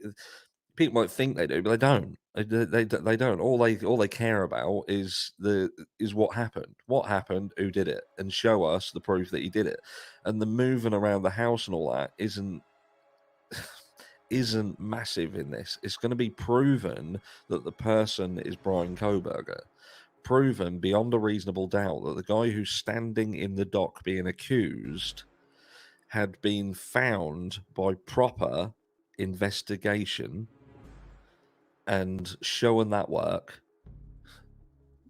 IGG information. You know that there's a hearing tomorrow regarding the IGG information, by the way. 10:30 a.m. their local time. So hopefully we'll get some clarification on that, because that is still an absolute clusterfuck. But yeah, this is what people want. They want to know that the person is the right person. 100%. That house should have been left, and they should have been allowed to walk around that house to get a feel for themselves. When you start making up models, that's not true representation of the house. There's absolutely not. You can make that look any way you want. And when you've got someone narrating over the top of it, again, they can push any kind of narrative you want. They needed to be able to be in that house and see how Dylan Mortensen could have seen the perpetrator walk past her without them seeing her, so on and so forth. Do you know what I mean? And the proximity between rooms to understand how these attacks took place with two surviving members not seemingly hearing anything, not really seemingly seeing anything, and all of these little questions. Because even if Brian Kohberger is the person who did this crime, it still has to be ascertained as to whether he was the only one who did this crime. And how did he do this crime if he had no help or assistance whatsoever? Those are the questions. Those are the big questions. Make sure that justice, and when justice is served, that is full. Everybody's held accountable who needs to be held accountable. Let me know what you think down below. Is this going to help? Is it a help? Is it a hindrance? Is it suspicious, the fact that if Brian Kohberger would have got the preliminary hearing and this would have gone down that route, then would this have still been in the situation it's in now? Do you feel that Ann Taylor has done him a disservice in almost allowing him to give up his rights to a speedy trial and allow for time to do things like this, when perhaps if he's innocent and they would have just pushed on, would that have helped his case? And again, They want that thing gone, yo. I put this out yesterday because we came across Brian Enton's tweet when it came to the demolition as well. And he wrote, Investigators are returning to the house where the unalivings happened in Moscow, Idaho. The FBI will be back today to construct visual and audio exhibits and a physical model of the home. Plywood we have seen on doors and windows will be removed this morning. We showed that video. He also put, this is interesting considering prosecutors initially approved of the home being demolished. The university says they were told visual displays take months to build and were not feasible under previous trial timeline. But now that there was more time, they can create the model. Which then I asked,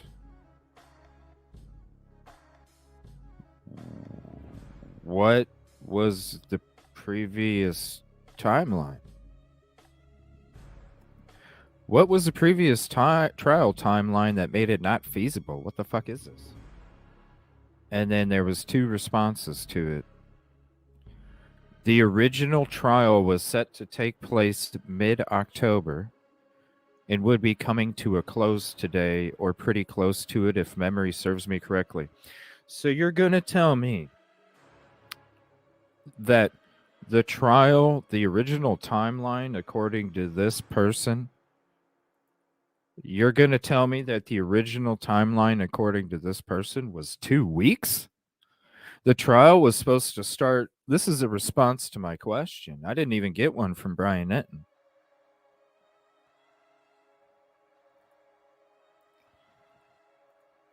So according to them, it was supposed to take place in mid-October, and we would be coming to a close today. How long did OJ's trial take, everybody? When you had all those experts, and you had all those people testifying, and you had all the DNA stuff, and you had all of this, and all of this, and all of this, and all of this, it didn't take no damn month.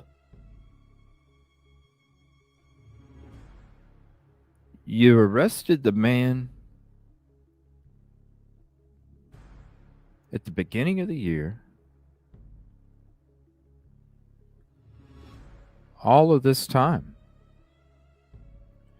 Was there school? No. There was no school all summer long. No school. Nobody would have even noticed.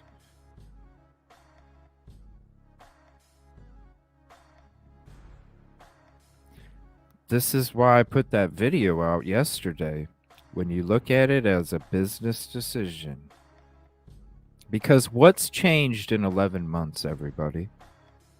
What's changed? The only thing that's changed is the narrative that was being pushed 11 months ago has slowly started to go.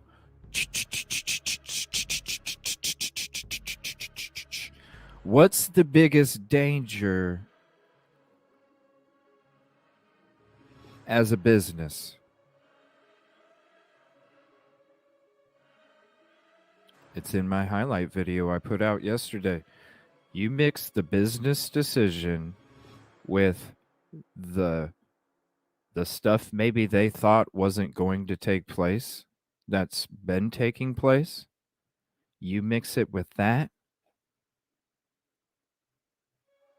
Because 11 months ago, they could be cool. Hey, you know what? We don't have to tear nothing down. Right now, do you think, with everything that's happened so far, do you think anything, I mean, listen, from the beginning of this case, it's all been crazy. The way that he was arrested, everything that's taken place since, I mean, sometimes you're waking up and you're like, whoa, what just dropped? Whoa, what just changed?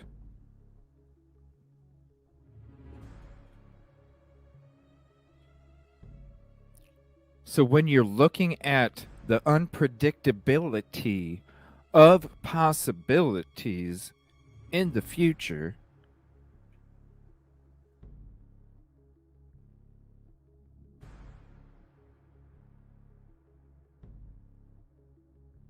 Excuse me. My sinuses. When you're looking at all the unpredictabilities of possibilities of that business decision, that's why you're getting the fucking go. Yo, hey, we got to get this done, everybody. Behind closed doors, we plan to have this thing down during the holidays. Everybody, we need to get together. We need to hurry up. We need to get all this shit done. We need to get this stuff mapped out. We need to do this. We need to do this because really, we only have a few more weeks. We only have a few more weeks until we start the preparation because we have to have it done by the time the new semester starts. We have to. That's the deadline. The day before the new semester starts. If not the day before, at least it's wrapping up after the new semester starts because the students, when they come back to school for that new semester, they're going to be so sucked into the books for the next 2.5 weeks that they're not even going to have time to focus on anything that's going on down there. They're going to be so glued into their books, they're not going to have any time to focus. They're going to be so locked into their studies because it's a new semester. You all know when there's a new semester, you got a day of chill, maybe 2 days of chill, and all of a sudden it's a whole bunch of shit right off the bat. And you're like, all right, here we go. And you're not in the flow because you took your break. So then you're even more distracted because you're really trying to be focused on your schoolwork. Exactly, Katrina. They're going to tear it down during the holidays, is my opinion. That's why they're getting the go. 11 months ago, they didn't need to do it. They didn't need to walk in there and start mapping shit. They didn't even need to go in there and start mapping shit 6 months ago.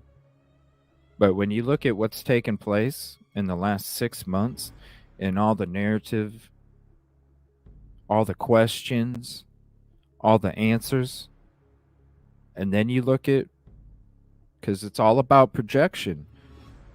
So you're looking ahead the next 6 months, the next year, the next year and a half, the next 2 years, and so on. So when you're looking ahead at the next 6 months, that takes you to summertime. Okay? Springtime, summertime, end of school year. What can take place in the next 6 months that has taken place in the last? And when you look at what could take place,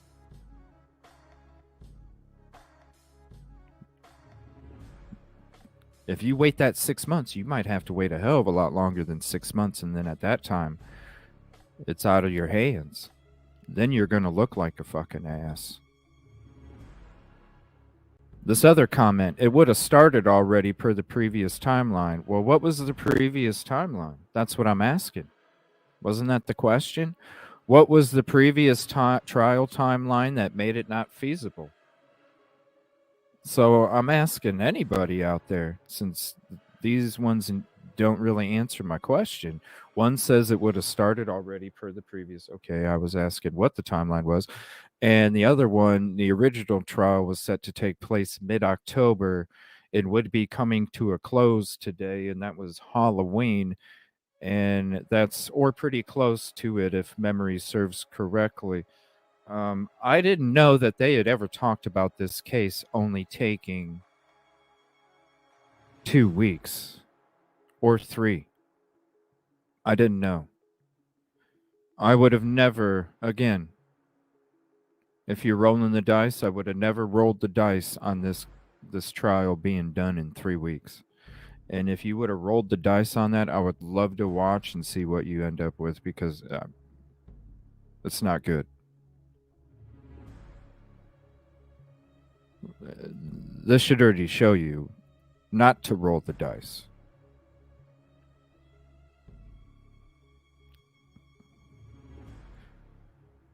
How long do you guys think this trial would have taken? Like, if it would have started on time, how long do you think this trial would have taken? I'm guessing 7-8 weeks. because there's a lot. There's a lot to go over. A lot of stuff that has to, you're talking reasonable doubt,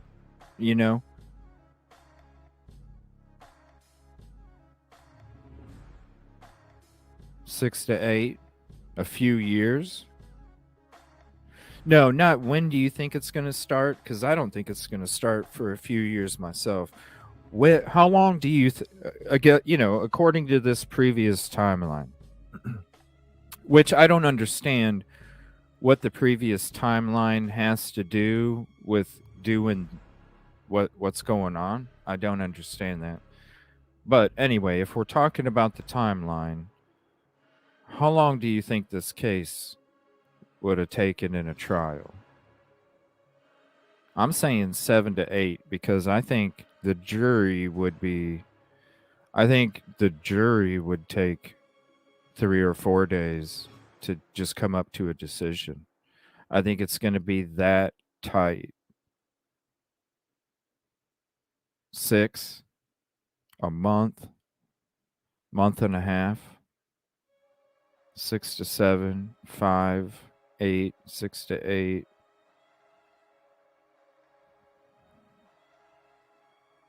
Maybe 6 months. I mean, that's true too. That's why I was bringing up OJ's case. Because think about it. Back then when OJ was on trial, there was new DNA evidence. There was a lot of experts. There was a lot of, we put you here, here, here, and here, but he's going to say, no, I wasn't, no, I wasn't, no, I wasn't. BK's trial. We're talking about new DNA techniques where the people that are most proficient in that study themselves say it's an art. It's not a science. It's that new. It's that fresh. So again, and this is why I reference OJ, when you talk about OJ, the new DNA techniques and the DNA and the experts and the placing and the nod and, all the confusion. New DNA techniques, fresh, quote, art from the ones that are most proficient in that study. You apply it to this case. That's why I'm saying you never know, Mystified. It could take 6 months because of all of this new DNA stuff. The jury has to be educated. The jury has to be educated. They're going to have so many experts up there. You're talking at least a week and a half to 2 weeks of experts, I'm guessing. Hell, maybe more. Not just with DNA, with all these other, the cell phone, utilizing the towers, but just alone in the DNA. There's so many confusing questions about the DNA that we have. Imagine if we were on a jury. Imagine that. And we had access to all the evidence. We had access to all the experts. We do kind of have access to all the experts because we watch their programs on the show. And then you got the defense and just imagine everybody, if we were all jury members, how long would we be sitting in that room discussing reasonable doubt and innocent until proven guilty, discussing the guilt of this person and whether it is beyond a reasonable doubt? Do you think that any of us, if we were jury members, because it could be like we've been in a court trial for the last year because of all the stuff that we've sat here and listened to, whether it's me sitting here in the studio You sitting in your chair on your couch, you at the gym listening in your earbud, you cooking dinner, whatever. We're all still mentally in a courtroom, right? We discuss things like we are debating things on a prosecution or defense. We sit back and watch these programs like we're a jury member sitting there watching people testify. So if you look at all of us as jury members today and you think that the jury of us, all of us peers, could walk out of that courtroom and say that there's reasonable doubt 100 or 100 beyond reasonable doubt of guilt, just say this was all the evidence. Just picture it that way. Not that it is, but just picture it that way. Say this is all the evidence. There's so many arguments out there for his guilt which are legitimate. There's arguments out there for his guilt which are legitimate. There's arguments out there for his innocence which are legitimate. So how could we, if we were all jury members, come to a conclusion? It would take us forever. What's up, Kaleidohope? Thank you for hopping in. It would take us forever. So when I'm looking at it, you're right, Mystified. To say it's crazy that it could take 6 months, I don't think so. I think it damn well could. I think it damn well could. I don't know. What was the previous timeline? So that made it not feasible. So you're telling me because it was supposed to start earlier in October and because it didn't, that's the reason why none of it was no. That's the PR. That's the PR. It was not feasible. That's why nobody even answered the question other than, well, the trial was supposed to be like a couple weeks.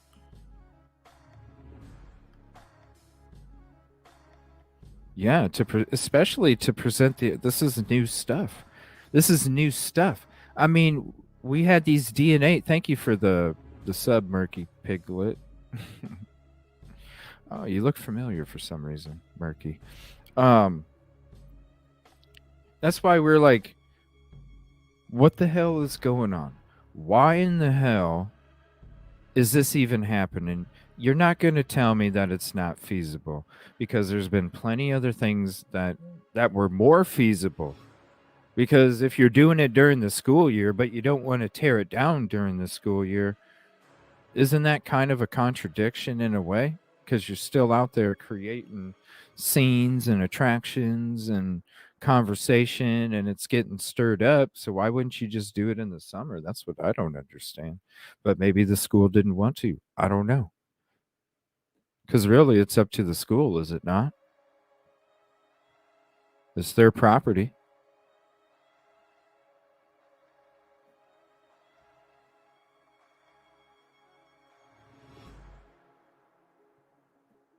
But then with everything that's been going on in court, the narrative that has changed so much in 6 months compared to what it used to be, because there was a lot of us that weren't down with it before 6 months ago.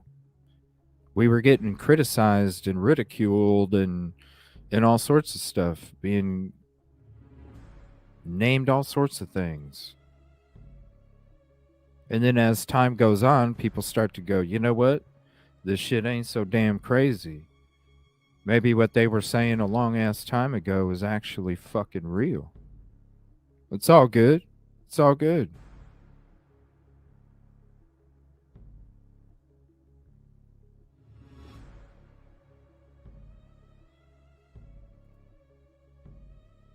I don't understand that whole statement was not feasible under previous trial timeline. I just don't understand that. I really don't. All right, let me get into the next video for today. What do we got here? We went with the Pharaoh. We did show the inside and the outside of the technology that they're using. I wasn't too impressed. I don't know. Were you guys impressed with it? I really wasn't.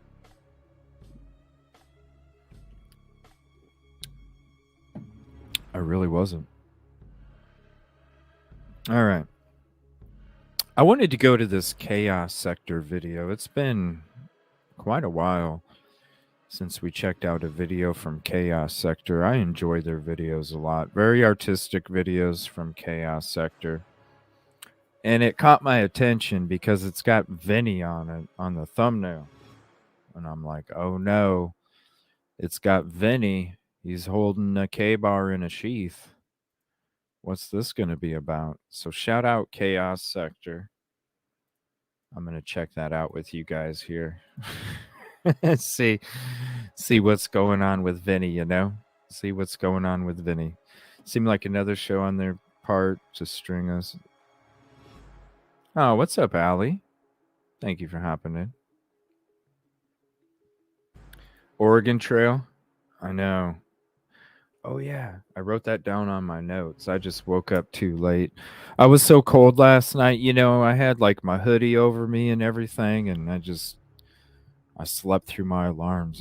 I woke up, I was all crabby. I was like, man, I was wanting to wake up, go get some breakfast, take my time. Nope. Didn't happen. Didn't get none of it. Yeah, we'll be having our art show tonight. Come back tonight. I'll be putting out the notification after the show's over. I can't wait to show you what we're drawing. It's something that should have been sketched on 11/13/2022. I'm just going to say that. It's something that should have been sketched on that day. All right, Chaos Sector. Thank you, everybody, for hopping in. Welcome to the Chaos Sector. If a tree falls in the woods, but nobody is there to hear it, does it make a sound? When most people were asked that question for the first time, they didn't answer yes immediately. You know why? Because there was an individual link to the scenario. Their brains are collecting data about the person who isn't physically there, and then once they realize the person is not relevant to what physically takes place, they laugh uncontrollably, as they realize it doesn't matter if the person is there to hear the tree fall. The goal in that experiment is to see how the brain works when given complexities to figure out. Of course, in retrospect, it's not complex at all. But when you first were asked that question, the brain had to imagine the person not physically being in the woods to determine if the tree makes a sound. It sounds ridiculous to us now, but that's how the brain works. This type of suggestive programming has evolved in the form of propaganda. Going back to the last episode, regarding a motive. They don't have a motive, so the manufacturing of a motive is always being dumped out there. Let's take a listen. You read the affidavit and you just find out that nobody understands exactly why, but he was stalking them, he was hunting them. The maximum penalty for that offense, if you plead guilty or are found guilty, is up to death and or imprisonment for life. Do you understand? Yes. This was probably a person that blends into the background. Yeah, we're from Pennsylvania. We actually don't have crosswalks. His neighbors and people who know him superficially would probably never guess that he had any violent tendencies. It's disgusting to think about someone that you used to hang out with all the time could do something like this. Are you waiving your right to a speedy preliminary hearing? Yes. If you got to know him well, you would see layers of things that were a bit off or different. What I do know is that Brian did have anger issues. You could tell there was some off about him. Very quiet, calculated about what he says. Actually very similar to how he walked into court. No different. I'm just curious about the law. I don't mean to... Oh, no, yeah, I can find it for you. Yeah. Mm-hmm. Everything that I've read about Brian Koberger would fit the type of person that we would expect for doing a crime like this. All right, we've got some news tonight. Did you hear all of that? That would be the suggestive programming. Collecting a bunch of audio clips from various individuals giving their opinions about the accused, reinforcing the narrative that he is guilty of the crime. In fact, the most convincing, in their view, is hearing from individuals who knew Koberger personally. Very cunning to get those individuals. This is why I say I don't care what the aunt has to say. I don't care what the high school buddy has to say. I don't care what the neighbor has to say. What I do care about is what the mom and dad and the families have to say. Everybody else has as much credibility as these people in these videos, and that's just my damn opinion. That's just my opinion. When you're talking about credibility and me entertaining thoughts and stories about somebody that's on trial, I'll just get it from the source. I don't need to get it from somebody else's opinion. Individuals. Because then you get shit like this. Whether it's positive or negative, I don't care. I don't care. Giving their opinions about the accused, Mm-mm. reinforcing the narrative that he is guilty of the crime. Because it's all a narrative. Whether it's positive or negative, it's a narrative. I don't want to hear something from the aunt or Tinder date or aunt that got divorced from his uncle or high school buddy or anything like that, because that's pushing a narrative either way. So it's like this. I don't care to entertain opinions of somebody that claims to know that somebody's either guilty and committed the crime. I don't need positive narratives coming in.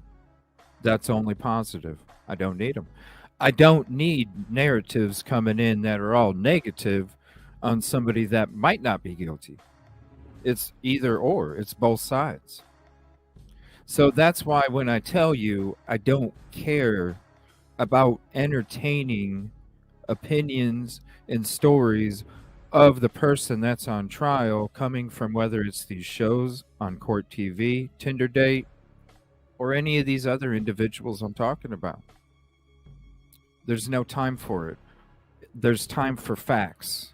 Those, whether positive or negative, are narratives, just like these. In fact, the most convincing, in their view, What's is up, hearing Grizz? from individuals who knew Koberger personally. Very cunning to get those individuals to speak out, because it gives the Personally. public an inside perspective from the so-called associate's eyes. This is how the brain works, my friends. Some new information released. Listen to this video. I have a feeling she's going to say some really good shit here, because y'all understand what I'm saying when you hear what she's about to say. I imagine. I don't know, but I know where she's coming from. That's where I'm coming from. That's what I'm explaining to you. Been explaining to you for a while. This is more of it. Koberger personally. Very cunning to get those individuals to speak out, because No. it gives the public an inside perspective from the so-called associate's eyes. This is how the brain works, my friends. Some new information released, and this is the information that prosecutors are attempting to get or have received, but is now under seal. But we've got what the Piglet, when the dad wants to talk, when the mom wants to talk, when the sisters want to talk, when other family members want to talk, sure. Immediate. I'm not talking aunts and uncles. No. No. Not even aunts and uncles. No. So why would I entertain anybody outside if I'm not entertaining aunts and uncles? The parents. The parents. Other than that, it's a narrative either way. I'm not entertaining Ashley Banfield, so why am I going to entertain another narrative? You know what I'm saying? No, we'll just talk about facts, because we ain't got all this time. I ain't got time to sit there and bullshit with people that claim to know. I ain't got time for that. I got time about facts. requests are from their warrant. First, It's all about the ooh and ah. It's all about the ooh and all. So like when the ant comes out and reports to the sun. Ooh, ah, look at me, look at me, look at me, look at me, right?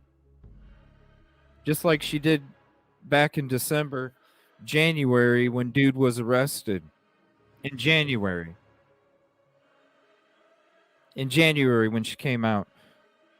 And also said, oh, well, he was having mental, this and that. And look at me, look at me, look at me. People come into chat. I know him. Look at me, look at me, look at me, look at me. Just like Tinder date. Hey, guess what? Yeah, I dated him. Yeah. He was so rude. Look at me, look at me, look at me, look at me. Give me a break. We ain't got time for that shit, yo. This is about Amazon facts. data. Take a look. All What's up, detailed dog fan? customer click activity pertaining to knives and accessories. All details of We ain't items in got time for carts that. to include all items added to the cart, all items removed or deleted from the cart, and all items saved in the cart. Dream Suburb, because we were going through fresh notes, old notes, and we came across that old episode where the ants, boy, because I didn't remember it was back in January when she said that. And when she said that, that's when I was like, man, that sounds like some same shit from that would be for. Now I don't know for sure. I don't know for sure if it's the same ant, but I'm telling you right now, my gut tells me it's the same ant. Because when she was talking, peep this shit. When she was talking in January, okay, she was talking about her and her husband. That's where the whole he wouldn't even eat off of a plate that had meat on it. Remember that story, everybody? Remember when that story came out where there was a family member that said that Kohberger wouldn't even eat meat or eat off of a plate that had meat? Yes, aunt-in-law. Aunt-in-law, you're right. She was the one that said that. Yeah, he had, some mental issue. And he couldn't even eat dinner off of a plate that had meat on it. So then when you look at what was said from the ant recently, I mean, I'm just saying my gut's telling me it's the same ant. I don't know for sure. But my gut is telling me it's the same ant. I'm not even listening to the ant.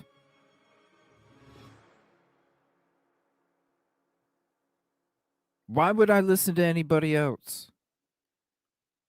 There's plenty of other talk shows out there. There's plenty of other podcasts that will sit there and have these people on and talk to them and all this shit. Not me. Because if I was going to let these people on, well, why don't we just sit back and watch Banfield? Why don't we just sit back and discuss what this ant said more and more and more and more? Why don't we have a whole show on what the ant said? Let's do that, right? So if I'm not going to do that, instead we're going to talk other shit. If we do talk about it, we talk for a few and we move the fuck on. That's the level of seriousness I give. I could come on this show. I could come on somebody else's show. Lori Daybell was my cousin.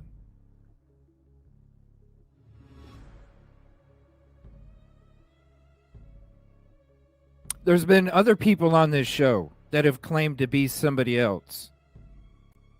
And they're not. Whether that's even on panel or whether it's in chat.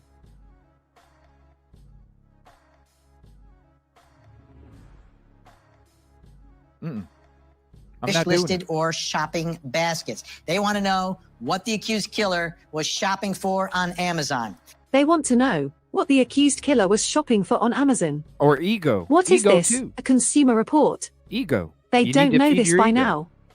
You obtained various receipts from department stores and even claimed he purchased a Myers jumpsuit, right? This is all a red herring, but there is foreshadowing as well. Let's be honest here, they will produce a digital receipt that shows What's a up, purchase character? for a K-bar knife prior to those murders. But here's the problem, it won't be actual evidence in trial. What do I mean by this? The same way the so-called digital evidence has been reported as fact. No, Richard, I don't. Do we talk about it? No, we don't, sir. We do not. The same as the Myers If we do, it's for a few minutes. And that's real. jumpsuit is reported as fact. The list goes on and on. All of this so-called evidence is being presented through the mainstream media, not the courtroom. Remember, the preliminary hearing was snuffed out. The prosecution would have been required to present the evidence against the defendant, and the defendant and his team would be able to challenge that evidence with their own evidence. No testimony from one of the surviving housemates in Bethany Funk. For that matter, Dylan Mortensen would have been summoned as well. The prosecution knew they didn't, and don't, have any real evidence against Koberger, and the preliminary hearing was cunningly snuffed out, due to the defense having the ability to challenge everything presented against Koberger. Keep this in mind. That's what I'm saying. With all these other things that I don't even discuss because it's about the respect for the victims and their families, and I need more. I need to see more shit. I need to see more shit to discuss other things. And that's all you. That's all you do right there. Is you could just speculate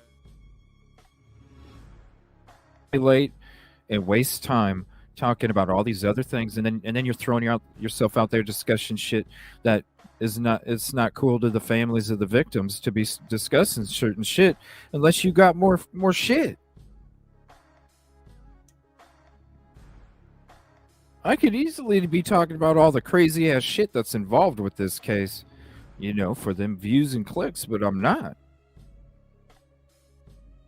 Actions speak louder than words. When I say it's about the victims and the justice for the families and the victims, I fucking do what I fucking preach. I'm not entertaining that shit. Just like I'm not gonna have aunt, Tinder date, high school buddy, none of them. The grub truck. Mind, let's continue though. Next one, very interesting. Spotify, search queries, streaming history, playlists, user library, browsing history, account settings, interactions with other Spotify users, user third-party services, devices, and applications in connection with the Spotify service. Get number 68. Next one is even more interesting, related to Spotify.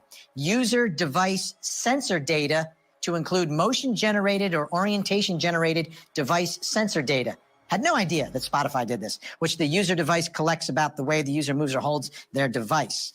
Okay, from Apple, the contents of all emails associated with the account, including stored or preserved copies of emails sent to and from the account. The contents of all instant messages associated with the account, including stored or preserved copies of instant messages, including iMessages, SMS messages, and MMS messages sent to and from the account, including all draft and deleted messages. And don't forget, folks, this is on the docket, motion to dismiss. It's a big, big hearing. Yep, they better be careful. Spotify? Apple? Are any of these relevant to any association with the victims in the case? What about Snapchat? What about Instagram? Twitter? Facebook? Surely if Koberger was stalking one or several girls, they would investigate those social media accounts first. They are literally kicking the ball around, with no real purpose. If they allude to the motive of stalking the housemates, why focus on Spotify and Apple account activity? The prosecution doesn't feel the need to get a report of Koberger's profile activity from the alleged websites. Right. Because up there it's about no reports and no cameras, you know? That's how it goes. No reports, no If they cameras. did, this so-called news segment would be discussing that request, not from music-based websites. A motion to dismiss indeed, because this is bonkers. Bonkers. October 20. This is bonkers. And of course, We will be covering that for you right here on Court TV and Closing Arguments. Let's bring back in our think tank, Bernardo Villalona, Lori Murray, Ian Friedman. Ian, this is a case where no murder weapon's been recovered. We do not believe any bloody clothing has been recovered either. We're not sure what, if any, evidence was even recovered. Sorry, some people might just be listening. I apologize. I have the channel that anytime I highlight anybody's work and efforts, I also highlight their handle down there at the bottom left of the screen. This is Chaos Sector 5909 for anybody that just has their headphones on. Sorry. Covered from the white Hyundai Elantra. So in light of that, and the fact that the key piece of evidence is some DNA from a knife sheath from this button snap up on top as the key really to place him at the scene, the knife sheath that was found beneath the victim's bodies. How important is this? The knife sheath that was found beneath the victims' bodies. Are you sure you want to go with that scenario? You know what? Let's not even go over that again. I love this channel. It's so, never mind. I must add that if there was a trace of Kohberger's DNA on the button of the knife sheath, and they claim the knife sheath was found underneath Madison, wouldn't this also provide stronger traces of his DNA on Madison herself? If it was discovered underneath the victim, then this means the knife sheath had dropped onto the bed, right? And Madison's body fell backwards, landing slightly on top of the knife sheath. How else could it be positioned underneath her? Think about this scenario, just for the sake of it. Kohberger would have had to physically grab Madison and stab her, which made her fall back onto the bed. This physical grabbing, pulling, tussling back and forth, would somehow knock the knife sheath off of Kohberger's waist? And if it were the Myers jumpsuit the prosecution claims he wore that night, there are no places to keep a knife sheath attached. Were the victim's clothes reported to have any DNA of Kohberger on them? Can't recall any reports confirming that. There was no knife sheath, that's why it's hard to figure out. The button on a knife sheath is a piece of metal that clips in place to secure the knife in the sheath. They never reported what type of DNA was found on that button, such as blood traces, saliva traces, or even sweat traces. Quote, the FBI then used common genealogical techniques to develop a family tree that led to Kohberger. The DNA was 5.37 octillion times more likely to be Kohberger's than a random person from the general population, according to the documents, unquote. First of all, never trust what the FBI claims. Second of all, 5.37 octillion was used because if they were to give a more reasonable number, such as what the human brain can comprehend in reality, it would be contradicted with the microscopic amount of alleged DNA found. Octillion is not a real amount, in reality. It's made real just by expanding the numeric system to an amount that surpasses the actual numeric system. The 5.37 octillion describes how it's impossible to trace a specific person's DNA, as the knife sheath was covered in blood. Remember, the reporter claims the knife sheath was found underneath Madison's body. 1 out of 5.37 octillion is the chance a specific person could be identified. Also, the cheek swab was not how they linked Kohberger to the murders. They collected DNA from Kohberger's parents' home, as the FBI was tracking him for several weeks. Mind you, that traffic stop was ordered by the FBI. They denied it, but we all know they had their filthy hands all over this case. Observed his father take the trash out one day, swooped in and grabbed a piece of trash that had his fingerprint on it, and simply reported that DNA matched what was discovered at the victim's home. There was no actual knife sheath found, but they reported. There's so many questions with this sheath too. Thank you so much, Hope Douglas, for becoming a new member. I appreciate it. Definitely check out the Sigma Chi episodes that we did recently with that. We're going to be having some new members only coming up, and instead of it usually being on a weekend, we're going to be having some members only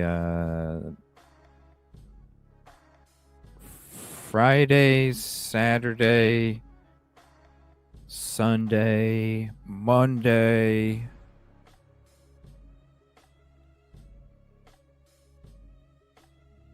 and Tuesday. We'll be having member shows onlys coming up each of those days, every day, coming up here soon. So thank you for all your patience. It's been a little bit since we did the last one, but trust me, you're going to enjoy these. Thank you so much. By the way, definitely check out this episode, the case discussion in the new docs. The first 45 minutes is freaking nuts. Back to Vinny. This is such a funny picture, too. Him holding that sheath with the K-bar. He's just like drooling at the mouth. You know that's a pastel, too. That's a pastel purple, I think, or pink. But you know it's pastel because you can see the color change right there. Yeah, it's a shadow, but it's pastel. You know it's pastel. Reported it existed, which had DNA on I it. really dislike Anyway, let's continue. Search history and this internet history, Amazon, Spotify, No, Apple. actually, the Richard. I haven't played that game for a while. Actually, I got LSPDFR now. But I've just been so busy running this show and everything going on in the background, and then getting ready for this trip coming up, or actually multiple trips coming up.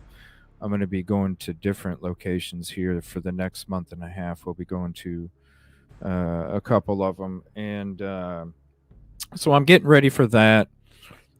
Still have more things to do to get ready for this upcoming trip, but I definitely plan on doing some kind of LSPDFR soon, because I remember when I was talking about playing that game at first and then eventually ended up doing it, I really wanted to get on LSPDFR. So if anybody doesn't know what LSPDFR is, check it out. And you'll see what I'm saying. It's going to be awesome. I think it's critical. I mean, this is a case that technology is going to help make. I think here they've got the sheath, as you said.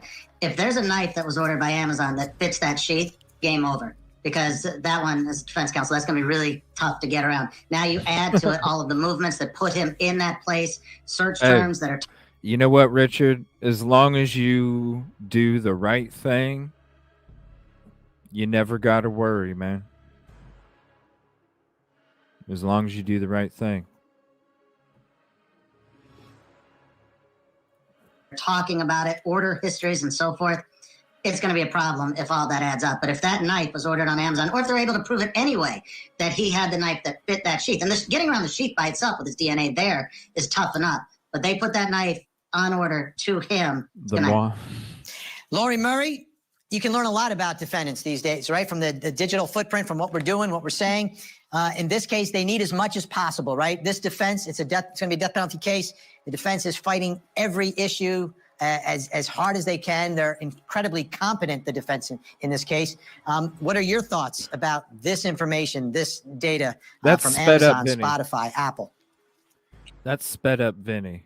Well, I thought that their requests were very thorough, and I was impressed by the thoroughness of it. First of all, let's talk about Apple. I don't think that they're going to find that many text messages on there because I don't think he had any friends. So you might have some emails that are, spam emails, but I don't think he had a whole lot of social interaction with anybody. So Apple, you're probably not going to get much from. Spotify is interesting to me. I didn't know they kept that data either. I'm going to have to watch my Spotify. But Data's data. Data's worth more than gold, so why wouldn't they? And damn, I would hate to make a prediction on how many friends and people you text or don't text, lady. I bet you play it off like more people text you than what really do. How about that? I guess they're going to look for whether he was near the crime scene with the Spotify, whether his phone was, and what orientation it was, but they can get that same data from Apple. So that's a little bit odd to me. But they want to hear whether he's watching shows like How to Get Away with Murder or listening to true crime podcasts and, all of these, maybe they're all stabbing deaths that he's listening to about on podcasts. But the most interesting one for me is the Amazon one, as it should be to everybody, because they're not only asking for this particular knife, maybe they find that he got the knife there. Maybe they find it, that is a huge magic gift that Amazon would give them. But what if he was just looking for knives? What if he just shopped around and clicked, and they asked for the clicks, not just what he bought, but what they clicked, so they actually look at all of the things, and he clicked on 17 different knives that were like this. That's called data, lady. I hate to break it to you, but yes, they keep track of keystrokes. They keep track of what you type, what you search, what you look up. Not just what you purchase, lady. I don't know how long it's been since you've been in the game, but I ain't been in that long, and I even know that. It actually look at all the things, and he clicked on 17 Right, different Devil knives that Dog? were like this one, and then went and bought it from the local store so as not to have the record of it. He's still caught. And so I think that's a really good search and a really good subpoena on behalf of the state. In conclusion, she can see It's like the husband in oh my gosh, his wife was working in Washington D.C. and they were living in like Rhode Island or something, and he was this con artist that supposedly sold paintings, but they were like fake paintings. And Anna Walsh or something like that. He didn't even purchase anything. He looked up on his children's tablet how to do things to somebody that's passed away. He didn't even buy anything. So does that mean investigators didn't look up that traffic? I don't understand where this lady's coming from. Like, why in the hell would they not be looking at everything he searched and clicked on? Because if you click on something, it creates a hyperlink and it leaves a freaking trail. Like, hello? I don't understand conceded it. that Koberger I don't never understand purchased it. a knife from Amazon. I don't understand Because it. she shifted it to, he may have clicked on the item, liked it, and went to the store to buy it physically. But they want to hear whether he's Yeah. watching shows like How to Get Away with Murder or listening to true crime podcasts, and all of these, maybe they're all stabbing deaths that he's listening to about on podcasts. This particular knife, maybe they find that he got the knife there. Maybe they find that he find it. That is a huge magic. But what if he was just looking for knives? What if he just shopped around and clicked, and they asked for the clicks, not just what he bought, but what they clicked? What if he just maybe they find that he got the knife there? What if he just shopped around and clicked? What if he just and they asked for the clicks? Actually, look at all the things, and he clicked on 17 different knives that were, and they asked for the clicks. But what if he was just looking for knives? What if he just shopped around and clicked, and they asked for the clicks, like this one, and he clicked on? What if he just said maybe they find that he got the knife there. Maybe they find that he find it. That is a huge magic, like this one, and they asked for the clicks, not just what he bought, but what they clicked. So they did all the things, and he clicked on 17 different knives that were, and they asked for the clicks, and then went and bought it from the local store so as not to have the record of it, not just what he bought, but what they clicked. And so I think that's a really good search and a really good subpoena on behalf of the state. Yeah, Ooh, good that way was of a presenting lot. an unrealistic scenario. If he's online shopping for a freaking knife, he would click the Buy Now button. She even exaggerated the scenario by suggesting Amazon could provide even the clicks on items, like every physical keyboard input interaction on their website. That's so elaborate, it shows the desperation in trying to force the scenario that Koberger purchased the knife. It's so laughable. And to mention he didn't have any friends? Well, that's not true at all. What I get from that statement, similar to individuals such as old hag Nancy Grace, is a philosophy in society that's the main problem. If you're not running around on TikTok Doesn't or mean all you the did other it, useless man. social media platforms craving attention, you are deemed a loser. When in reality, the ones who are seeking the attention are the real losers. Koberger displays a confidence in himself, a selfish. See what I'm saying? It's all seeking attention. I don't have time for that shit. Plenty other shows do, because it's about different things. It's about the truth and justice as fast as possible over here. That's why we don't entertain that shit, yo. Sorry, I hate to piss people off, but we don't entertain that shit. Assurance that many may have envied. Remember, he was on the outskirts of the college demographic, so a lot of college students may have felt intimidated by him. Others may have been motivated as well. He was an example of pursuing goals, and being serious about those goals. The female who was allegedly his friend came out publicly to slander him, claiming that Koberger was on drugs in high school. He was on heroin. That is not a soft drug, my friends. He would have drug charges, without a doubt. Yet with all of the background dug into, no arrest record for such an angry, antisocial drug user. Heroin is also a social drug for the most part, so he wouldn't be alone in that drug usage. Run out of money to purchase the drugs, resort to criminal activity. Burglaries, robberies, petty theft charges, all of these crimes would be committed by a drug-addicted Koberger. Even crimes all committed facts. against family and friends. Yet once again, no drug charges. The entire story she claimed, regarding a drug addiction, was manufactured. He would have prior drug charges, possession of a controlled substance, breaking and entering, assault charges, you name it. You were his friend, and that friendship you shared wasn't genuine. Because if it was, you would defend your friend. Here, we have Koberger and this so-called old friend. At face value, it appears Koberger shows signs of being the monster he has been depicted as being, right? But if you look closer, you can see a person who is actually smiling. It's a smile that shows commitment, hard work, dedication, and determination. This demeanor is to show the gentleman to his right, who appears to be in the military, or Marines, he commends him for his duty. He has gotten married, and Koberger understands the importance of this bond, especially with the husband's career choice. See, it's easy to depict someone in a negative light, when you've already established a narrative. But the more you dig deeper, you often find out that they are the complete opposite.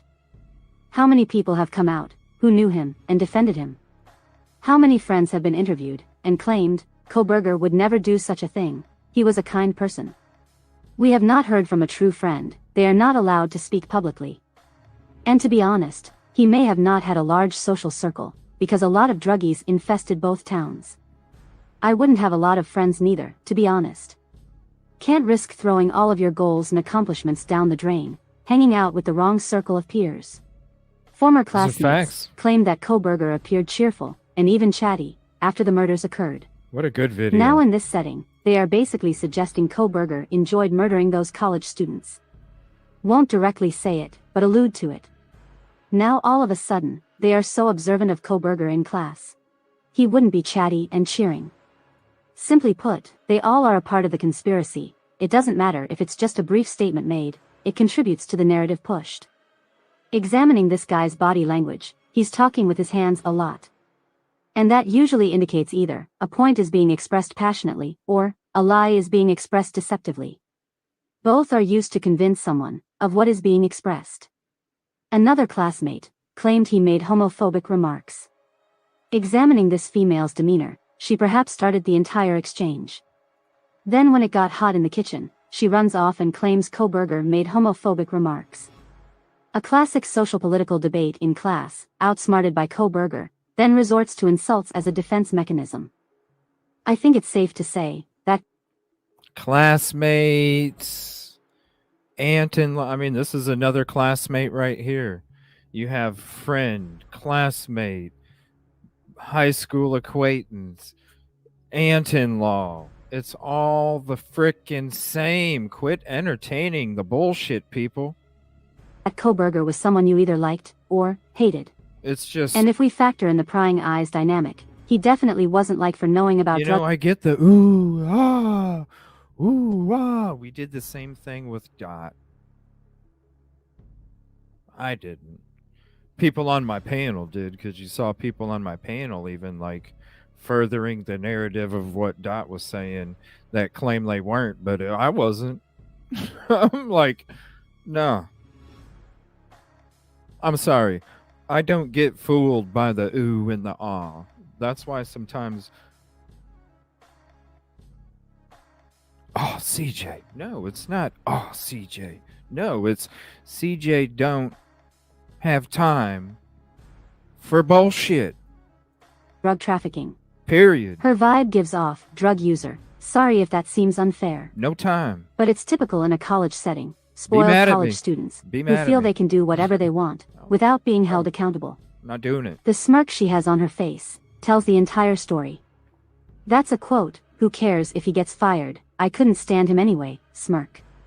A smirk of accomplishing what she always wanted, to have him lose everything, simply because you hated what he stood for. We can see someone who doesn't care if she ruins an innocent man's life.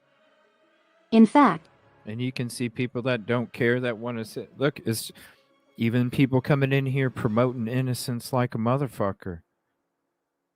Because we don't know if this dude is for sure guilty or not. We don't know until trial. So it's just as, that's why I'm saying, it's just as dangerous to have somebody coming in here saying, man, Koberger was a great person. Yeah, that dude would have never did these things. The evidence doesn't match up. The dude's 100% guilty, and this man could be fucking guilty. That's why I don't entertain that. Just as much as I don't entertain the negative shit when none of us know, because I'm telling y'all in chat, I guarantee if any of you were part of the investigation, I guarantee none of you would be typing. So I know everybody that's typing, you ain't at the water cooler. So as much as you want to say that you know exactly 100%, you don't either. Because you ain't at the water cooler either. Even Sheerluck's not at the water cooler, you know? What's up, Sheerluck? No, we're not at that part yet. And I never said 3 days, sir. It's been a long time. It's going to take more than that. I'm just saying. I've had people come in here and chat. And, you know. Why not? Why not? No. I'm not doing it. Why not have this girl on? If we're going to have some other classmate or aunt or whoever, Tinder date, then why not have them on too? Get mad at me. When I say I give 150, I give 150. And when I give 150, it means I don't. No. No. There's plenty of other YouTube channels out there that will entertain it. There's plenty of other YouTube channels out there that would love to entertain it because it's promotion. I'm not using somebody else's character for my fucking gain. Whether it's me going, I know him, or it's me promoting the I know him. This goes back to the theory that WSU students and UI students had conspired to frame Koberger for the murders. He was an easy target for the crime. We broke this down. Thank you, Sherlock. Drug users will obviously side with the criminal organization that provides them with those drugs. This was executed by college students, professors, deans, sororities and fraternities, the police department, and ultimately the FBI. And guess who allows the drugs to flood the communities? The FBI. So if the FBI is allowing it, everything below that so-called law entity will oblige without hesitation. We stick it to the man here at the chaos sector, because they stick it to the people. Well said. And I don't mean, I know you guys. I'm not speaking to you guys that are the people that are mad at me. I'm talking about the fucking trolls. You know? The trolls, the other communities where their trolls come over, whether it's through comments or chat or whatever. That's the people that I'm talking to. I'm sorry that I really am about the truth and justice. My bad. And that's why I don't give a fuck what their opinion is, because I know what I'm about. I know where I'm trying to go with this truth and justice. And that's all I fucking need. I don't need anything else. I believe both universities conspired against Koberger, Truth some and directly justice. and others indirectly. The so-called former friends were coerced into speaking negatively about him, because obviously it rolls with the narrative. There They you go. don't have the courage to speak truth to power. And we can even suggest they were compensated with that yellow envelope. Yep, does the trick every time. What if, just what if, Koberger is an innocent man, and sentenced to death, and these individuals knew he would never commit such a horrific crime to another human being, and have to live with being complicit with that? How could you live with yourself, knowing you had the power to potentially change everything? A simple interview, where you share your personal experiences, showing a kind-hearted person, who was always there for you. Or who would help you with your criminology studies, when nobody else seemed to care. With this type of friend, you should have been protesting outside the courtroom, and even to this day.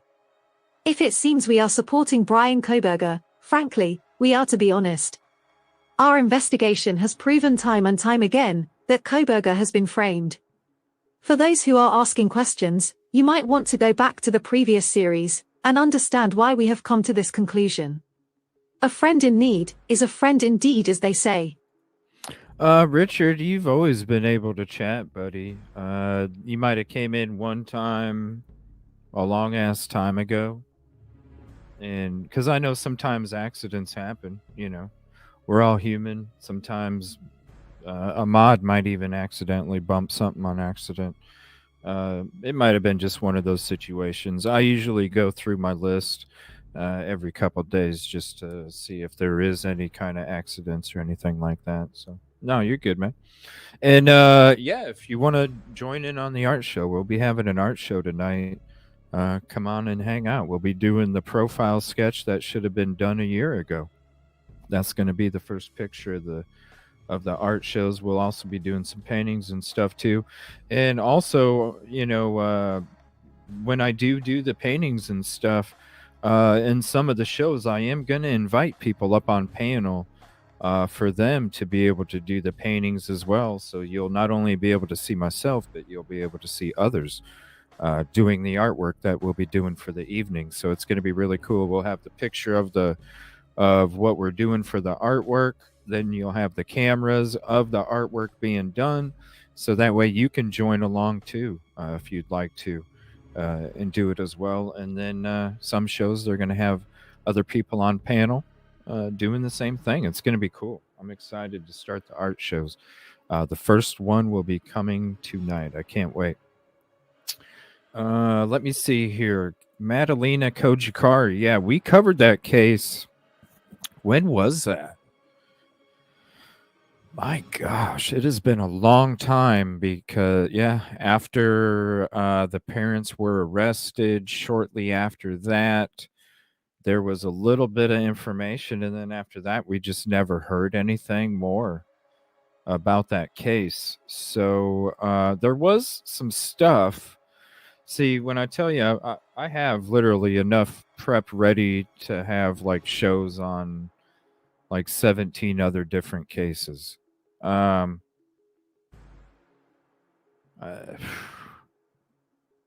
This just takes up so much. It's crazy. And I do have a lot of stuff on them. I probably have enough for about a 4.5 hour episode, maybe a little bit longer. Not that I would use all of it, but you know. Chaos Sector, I mean, in my opinion, I think Chaos Sector does great videos. Maybe you're not familiar with them, Piglet. They do use a lot of different voice features that change speeds and add effects and things like that. So maybe give them a little bit more of a shot, because Chaos Sector always has good information, is in my opinion, when it comes to the videos. And you know, hey, we're all entitled to our own opinion. I know you're not at the water cooler, just like I'm not, and we all have our, you know, it's all of our opinions matter. It's just they have to be peaceful, positive, respectful, and in a progressive way, because that's what the community is about. And Richard, any new art project lately? Yes, tonight. Can't wait. Not necessarily art class tonight. It won't be art class. I'm just going to be doing a drawing for you guys. It's going to be a real chill back night. We're just going to be chilling back, listening to some karaoke music as we get some art going. By the way, if you want to make some karaoke song playlists and send them to me, make sure you make it a public playlist of nothing but karaoke music. Send me the link to the playlist, and we'll throw it in there and listen to some of this music as we do this drawing. It wasn't my speed on Court TV, Piglet. That's what I was talking about, Chaos Sector. So I already knew what you were saying. That's why I mentioned Chaos Sector, about what they do. So, future, definitely go check them out. Chaos Sector. Future art classes. Yes, we'll be having future panel members as well that are also artistic, because it'll all be focused on whatever that art project is for that night. And I encourage anybody as well to join in, even if you're at home and you'd like to. Go ahead and take a picture of your artwork and send it in to any of these destinations. And I'll go ahead and put it in the thumbnail as well. Yeah. All art is beautiful. Even if you think you can only draw stick figures, just do it. Take a picture, send it in. I think it'll be cool. I think it'll be really cool. All right. Harsh. New video. Now, I've heard a lot of this talk. Oh, yeah, definitely check out Chaos Sector. Here, I'll drop the link to this video, Piglet. And that'll take you right to the video we were watching. And then you can also just sub from there. But you know that. That's Chaos Sector. Yeah, give him a shot. A lot of good questions. So we're going to go back to Harsh real quick. There's been a lot of discussion, not here. We've kind of questioned, you know, I remember when Steve had that interview recently in one of the specials, and he was talking about Steve G. And he was talking about how, to him, it seemed like the prosecution and the defense was kind of working together. And he was like, you know, there's just a lot of similarities with these two teams on a lot of things. They're just kind of agreeing. And I think it was when the defense was actually saying that they agree that they don't mind if the house gets demoed. Okay. So when they start to question that, and then you hear Steve say, it seems like they're kind of working together on some things. It always made it, I questioned it. It didn't make sense to me. It really didn't make sense to me. But now there's a lot more people talking about how Ann Taylor, what's up, Danny? Thank you for hopping in. Oh, draw anyway, Devil Doll. Even if it's on replay. Even if you're on replay and you want to hang out on replay and draw it and send it in, please do. I don't know if Ann Taylor, I don't know. I'm still struggling with thinking that Ann Taylor would be in some kind of cahoots with the prosecution. So I'm gonna put a poll up in chat, and I want to know: do you think Ann Taylor is working with the prosecution? Let's hear this from Harsh. Beautiful people, I hope you are all well on this fabulous. Is it the midweek hump? Is it? Someone tell me. I think it is. I think it's a midweek hump. So if it is, have an amazing midweek hump. You're amazing people, you. Ann Taylor. Is Ann Taylor on Brian Koberger's side? I've been pondering this for a few days. And JB Gunner did a video yesterday. And look, I know some of you don't like JB Gunner, and me and JB Gunner have had our issues in the past, but I do have a professional respect for him in certain things that he does. Around the Idaho4 case, I feel that he's one of the only people who is on the same wavelength as what I'm on, and for that, I have to give him credit where that's due, because so many people have jumped off of kind of being critical thinkers, being open-minded, and not just going down the route that seems to be the safest route. And make no bones about it, that's what people do. They think that saying that Brian Koberger is guilty, and you know, they think that that is the safest route, because they think, and this is the point, the majority of people think that Brian Koberger will get found guilty. And then what you'll see is everybody who, if he is indeed found guilty, will be like, see, we was right. We was right. All these idiots who said that he weren't guilty, and look at him now. Look at him now. And they'll be running and hiding now. They'll be hiding because they were supporting him.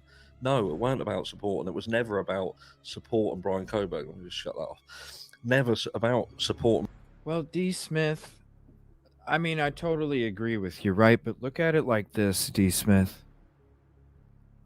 What public defender, as soon as BK's arrested in PA, literally within hours, she's got a team together and she's already at the crime scene stopping the cleaning crew. And this is while he just was arrested in PA. He wasn't in Idaho. He wasn't even in Idaho paperwork. He wasn't, when it came to him being there, he wasn't even, because who knows? Who said that they weren't going to fight extradition? Okay? Who says he wasn't going to fight extradition?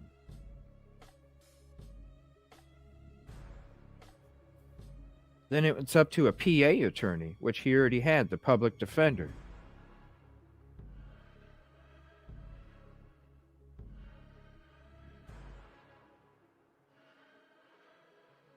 So they're not your end all be all, but son of a bitch, if that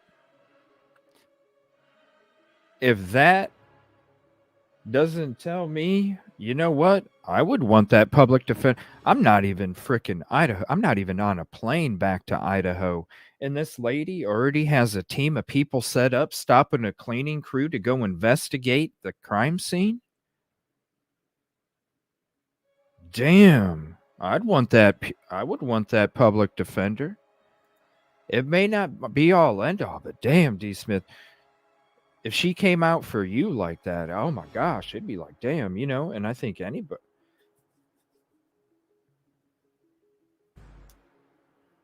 That's why this question really makes me wonder. That's why I'm kind of, it's difficult for me to get to this point to think that she really would be helping out the prosecution, because if that's the case, would you have stopped the cleaning crew? Right. That's what I'm saying. Like, would you, like, so it just seems very odd to me. That's why when I take that and then I put it with the people questioning if she is not trusted or can't be trusted. Why be so noisy? How you doing today? When I add that into it, then it just is like, well, then why did she stop the cleaning crew, you know? I don't know. It's just hard for me to get there still. It's hard for me to get there still. I'm not saying I won't, but it's hard for me to get there right now. Brian Koberger was about support Let's and hear what he has to justice say. and the pursuit of justice and making sure that was done right. You know, people, the information, even as I record this video now, I don't think there's enough information to fully support Brian Koberger being guilty beyond a reasonable doubt. But so many people have already got him convicted and lined up against the wall.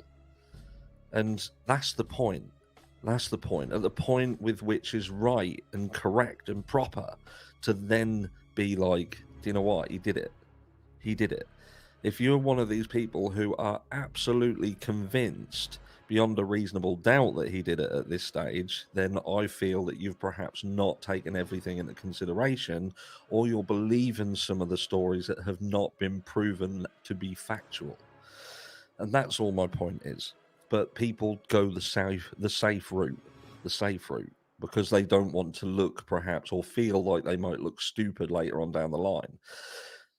But my question to you today is whether Ann Taylor, this is an individual, a legal representative who has got roots deep inside Moscow, Idaho, and specifically the university. Her herself is part of the sorority crew, if you like.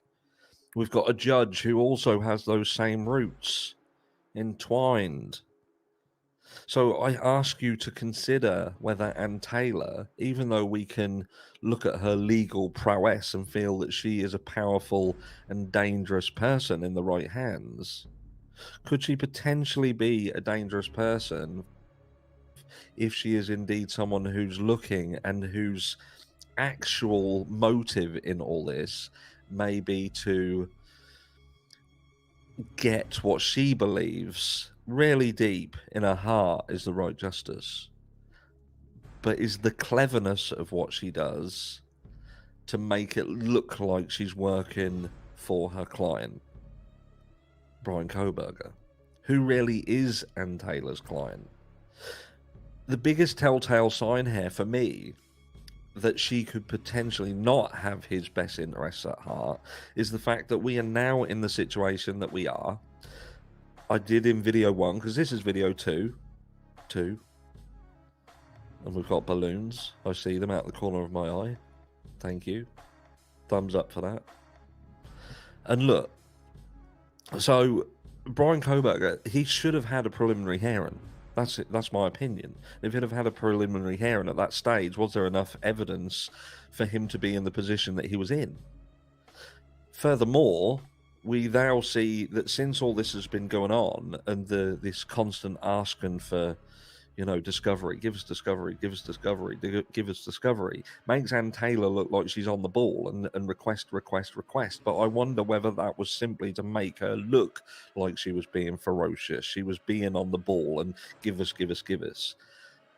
But the flip side of that coin is, was this all a ploy to make it look like they needed something, they weren't getting it, in order to put Brian Kohberger into a position where he would eventually waive his right to a speedy trial? Because I think to myself, look, the guy's either innocent or he is guilty. Now, if he is innocent, then my mentality would be, I'm innocent. You haven't got discovery. We keep asking and you can't give it. So my critical mind is thinking, surely you would think to yourself, well, they haven't got anything. What they've got, which is easy to fight, and I'm innocent, I'm going to push for it. I'm going to go, because the only thing that can happen with more time is for them to build a stronger case against me. The defense doesn't have to build a case. They just have to be proven, that Brian has to be proven to be guilty beyond a reasonable doubt. And if they can't even give him discovery, 9 times now, which we know 9 times fine, 10 times a clusterfuck, but 9 times fine. But the point is 9 times. I would have never waived my right to a speedy trial, because now we're in a position where this gives the prosecution carte blanche. They can do whatever they want now. They can take as long as they want and build whatever they want and find whatever they want, get rid of anything they want, and bury. And that's why I was bringing it up back then. Like, if you guys remember, I'm sitting there going, why isn't the defense pushing? They already had Bill Thompson standing up, say, Your Honor, how can we simply offer something we just don't have? She had the pressure on the prosecution, in my opinion, and I didn't understand why they let off. I didn't understand why she didn't respond in that time limit. I didn't understand all the work that was done that previous month to get you to the point, and then you just don't even respond. Which that means everything that took place before that is what? It's, what'd they say? What was the word?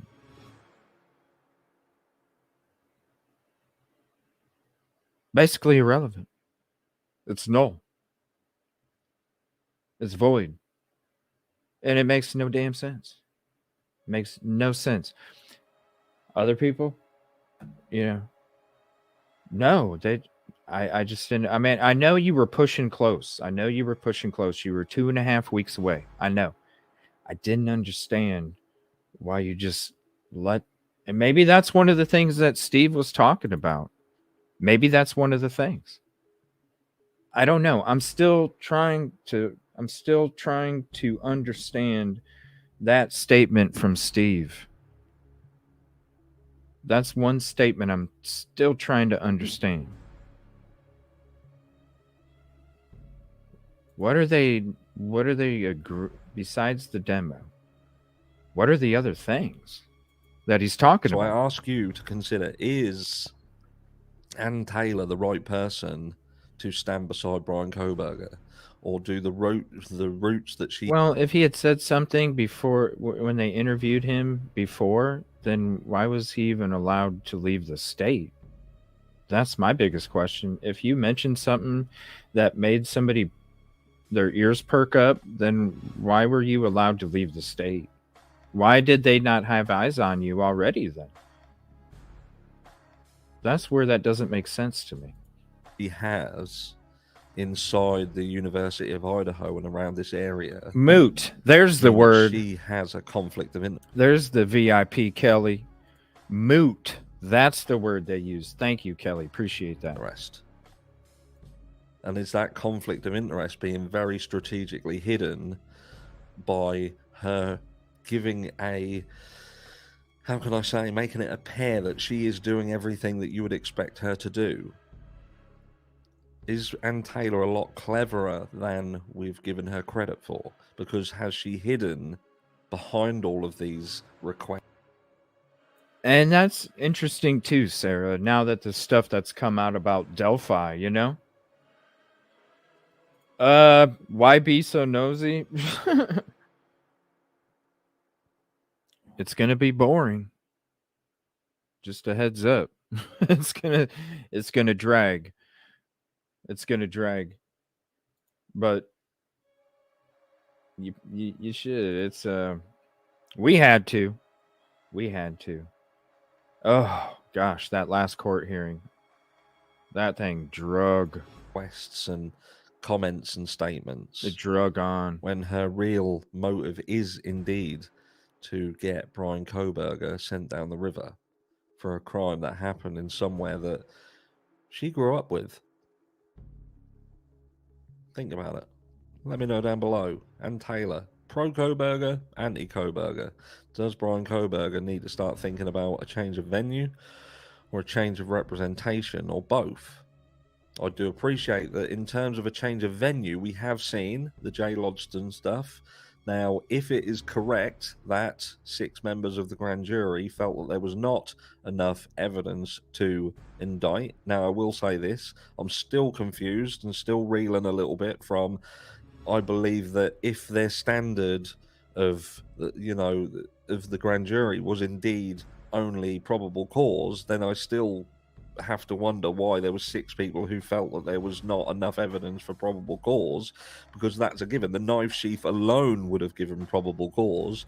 A knife sheath found at the scene with his DNA on it. That's probable cause right there, let alone everything else that's been sort of written around it. I understand there was a lot of things that point towards probable cause. So why did these 6 jurors request additional unless they believed that their standard was actually proof that would lead to, or evidence that would lead to a conviction? That's still, I'm still sort of wondering.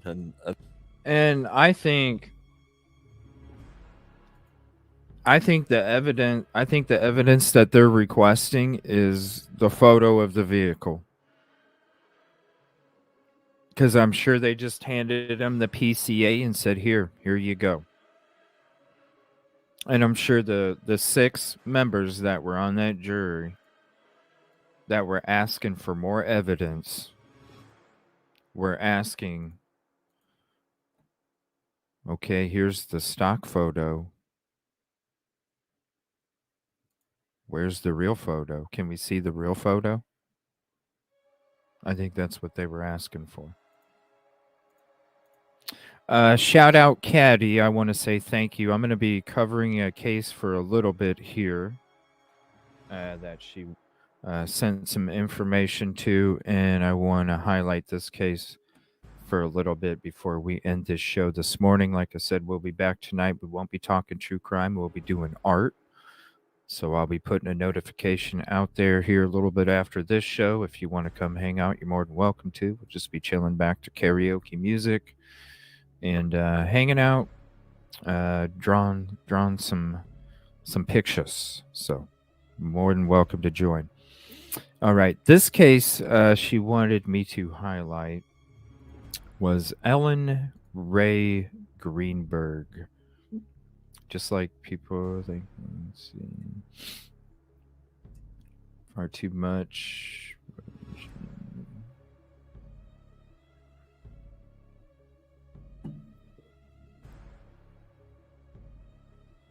Yeah, and that's the thing about Ann Taylor. Whenever you look at your history, whenever that day that BK was arrested, and we saw Ann Taylor putting the team together, and all of a sudden they're out there shutting down the cleaning crew and all this. I was like, who the hell is this? Who the hell is this? This is a public defender, and she's doing all this. Well, let's look up her credentials here. So we looked her up. Holy shit. Her middle name should be Technicality. So, if anybody's gonna, if she's not working with the prosecution,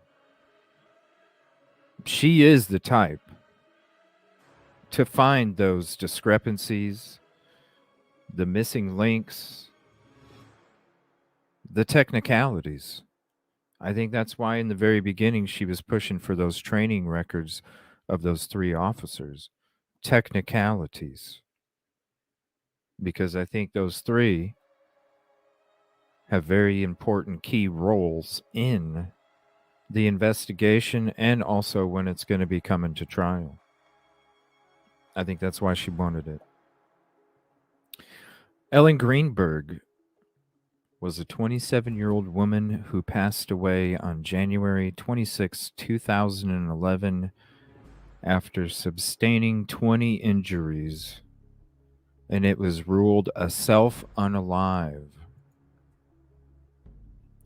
Wow. I'm going to throw up a trigger warning because I have to be real with you guys for a minute. So if any of this is going to be triggering, please mute it. I will not be showing any kind of closed captioning while I read this. Once you see this trigger warning go away, you'll know that you can unmute the program if you'll possibly be triggered. So I'll give you a minute to mute. You don't have to leave. We're not going to be showing anything graphic. We're not going to be displaying any words that are graphic. It's just going to be me reading out this little bit of the story. All right, so you should have bounced by now if you could possibly be triggered. Caddy, I understand why you sent this article to me. I didn't know about it.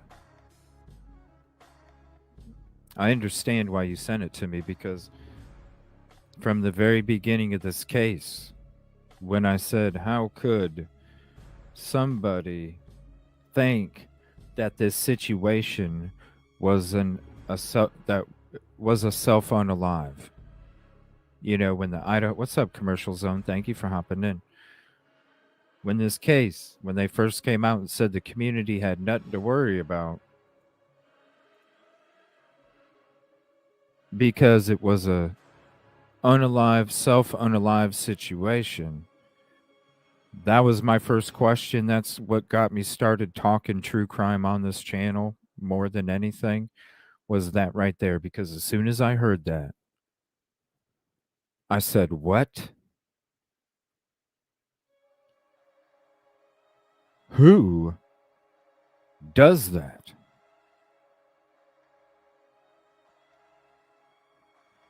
How does that make any sense? I need to talk about this case. And that's when I started talking about it. Ellen Ray Greenberg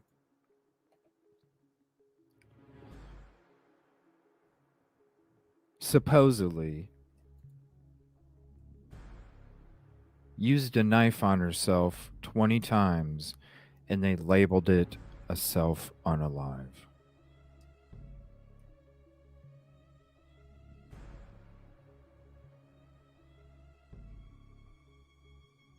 I don't understand that. I don't know about this case. Shout out Caddy. Appreciate it. The incident on January 26, 2011, a blizzard hit Philadelphia, prompting Greenberg to leave work and return to her apartment. At approximately 6:40 p.m., Greenberg was pronounced passed as a result of 20 wounds, including 10 to her back and neck.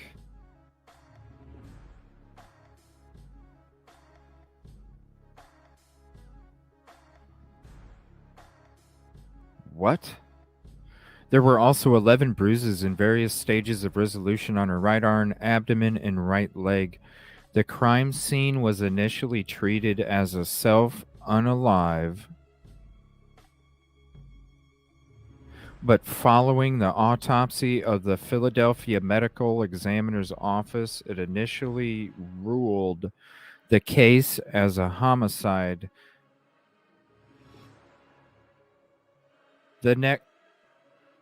I just don't understand how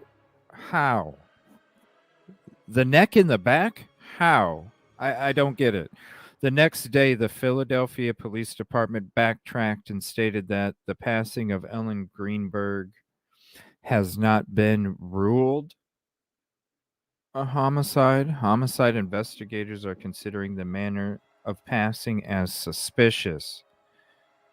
The case was reversed and officially ruled a self-unalive in 2001 in February?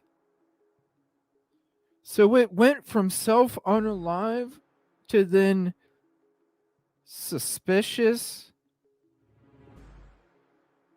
The medical examiner's office ruled it a homicide, but the PD backtracked it and said that it's not a homicide.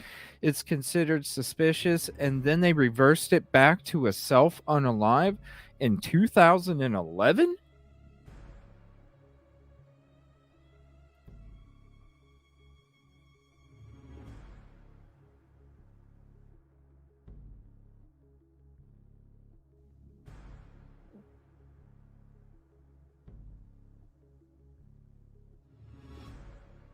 Thank you, Pookie Madoodle.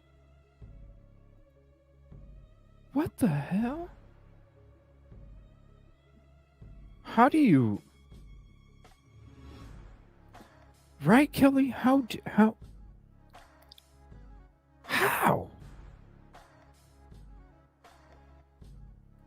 Yo, you ain't gotta watch CSI TV shows to figure that shit out.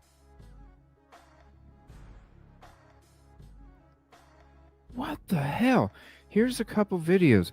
Caddy, shout out to you. Thank you for bringing this case up to highlight it. One of my mods, Caddy. Oh my lord, this is nuts. What? Exclusive. The family of Ellen Greenberg is not giving up their fight to have her death listed as a homicide, even though a Pennsylvania appellate court ruled against them last week. And we want to warn you that some of this content in this story may be disturbing. The case has taken many twists and turns, and lawyers for the Greenbergs allege the investigation was mishandled. Here's Joe Holden. Sandra and Joshua Greenberg are dealt another legal setback in unlocking the mystery surrounding their daughter Ellen Greenberg's 2011 death. We don't believe our daughter committed suicide. The Philly teacher found dead with 20 stab wounds. What a...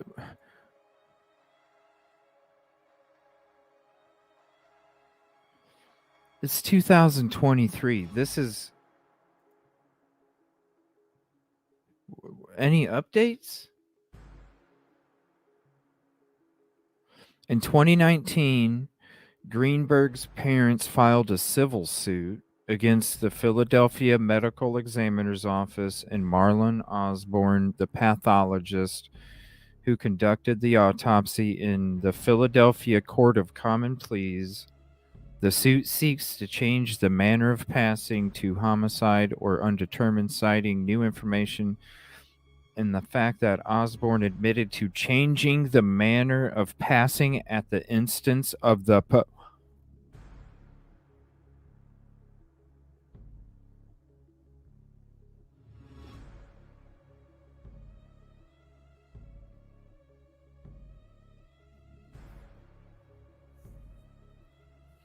In January 2020, the Philadelphia Court of Common Pleas allowed the case to proceed past the motion to dismiss stage. The trial was set to begin in 2021. In August 2022, the Chester County District Attorney's Office announced it would reopen investigation into Greenberg's passing. Shortly after, the Pennsylvania Attorney General relinquished the case due to a conflict of interest. You know, it seems like so many times, I don't know this case that much, but just in what I've read, it seems like the right thing was about to happen and then it don't. And the right thing was about to happen and then it don't. And the right thing was about to happen and then it don't. And then this is where we're at since. For the last 4 years. 4 years.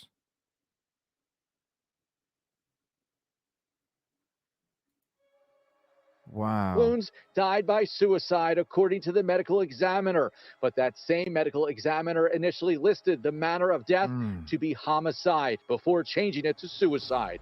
That reversal and other steps taken in the 2011 case have cast doubts about the investigation, according to the Greenberg's attorneys. They're experts who have reviewed. Caddy, did they do an assault kit?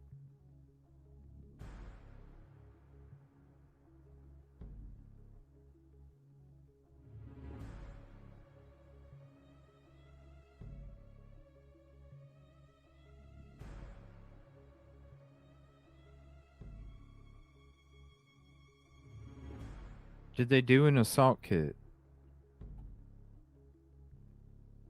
The 911 call, it's in the second video.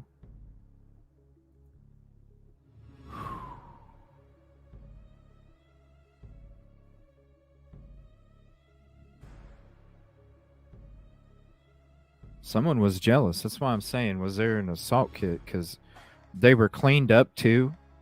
That sounds like an assault kit should have been done. The case and the Greenbergs themselves. What happened? The stroke of a pen, we could be finding out what really happened with her daughter. We could be finding out what's called the truth. The Greenbergs, speaking with us in their Harrisburg area home, have been fighting to reverse the suicide ruling on their daughter's death certificate. The Commonwealth Court, in a 2-1 ruling, found the Greenbergs lacked standing to bring their claim, meaning simply that they can't raise this challenge. The court. Wow, that's the family too. If you have any links you want to send me, go ahead and drop them to Discord, Twitter, or Gmail. Wow, that is so sad. Also indicating it had no choice but to rule against the Greenbergs in their quest to change the death certificate due to procedural restrictions. But in its opinion, the court did raise questions about the authorities who first investigated Ellen's death. They have blatantly said that the investigation is faulty on the part of the police, on the part of the medical examiner, and on the part of the district attorney. A very, very narrow ruling. Attorney Joe Pedraza represents the Greenbergs and was stunned by the court's ruling. He said it seemed to side with his clients, but then rules against them. 3 judges say there is a completely flawed investigation that goes across 3 parts of our government: the medical examiner's office, the district attorney's office. Yeah, when the medical examiner, or any professional for that matter that deals with that kind of profession, and you're willing to change the report based off of, I mean, we did this stuff with Stephen Smith in South Carolina. Evil CJ on all my platforms, all one word, EVILLECJ, all on all platforms. Wow. This is and the Philadelphia Police Department. How does that happen? I can't believe you tell me, Joe. I don't know. The story began on a snowy night in January 2011. Ellen Greenberg's fiance was at the gym, returning to find their Manayunk apartment door deadbolted, according to court records. After an hour of trying to reach her, records show he broke down the door to find Ellen slumped in the kitchen. Medical examiner's records show Ellen had been stabbed in the head, neck, and chest. One neck wound was found without any trace of blood, according to a... I'm sorry, I don't understand how you say that this was committed from yourself. I just don't get it. review of Ellen Greenberg's autopsy records. There is no blood there, meaning she was dead at the time that wound was administered. Even the city's person said, I would believe that this is a post-mortem or after she was dead stab wound. That's murder. That's murder, and that's not even the last wound. We know for sure because the knife was found in her chest. To say this is a suicide is to say that Ellen stabbed herself twice after she was already dead. Doesn't even make any sense. Sandra Greenberg says she had a pleasant phone call with her daughter the morning of her death. Records show Ellen was being treated for an onset of anxiety, but the Greenbergs' experts say it's unlikely the medications factored into suicidal thoughts, and there was no suicide note. Wow. This mother concludes, our daughter was brutally attacked, brutally murdered.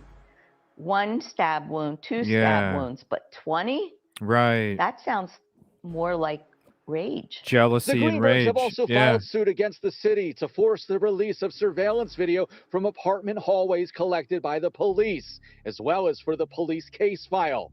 They're also suing the medical examiners, alleging they covered up a homicide. There are clearly reasons why agencies don't want us to get deeper into this case. It's clearly a murder, and it should be investigated as such. Do you believe someone is obstructing this investigation? There's something going on here that is plainly interfering with it. I don't know what it is. The city of Philadelphia gave us this statement saying they were pleased. The court agreed with them, adding, if Mr. and Mrs. Greenberg have new evidence about their daughter's death, we urge them to present it to the investigators in Chester County, as they have the authority to What the fuck evidence do they need to provide? Look at the freaking injuries. What evidence do...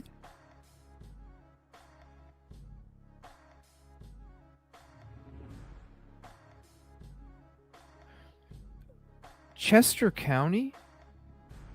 That sounds so familiar. We were in Chester County, weren't we? Oh.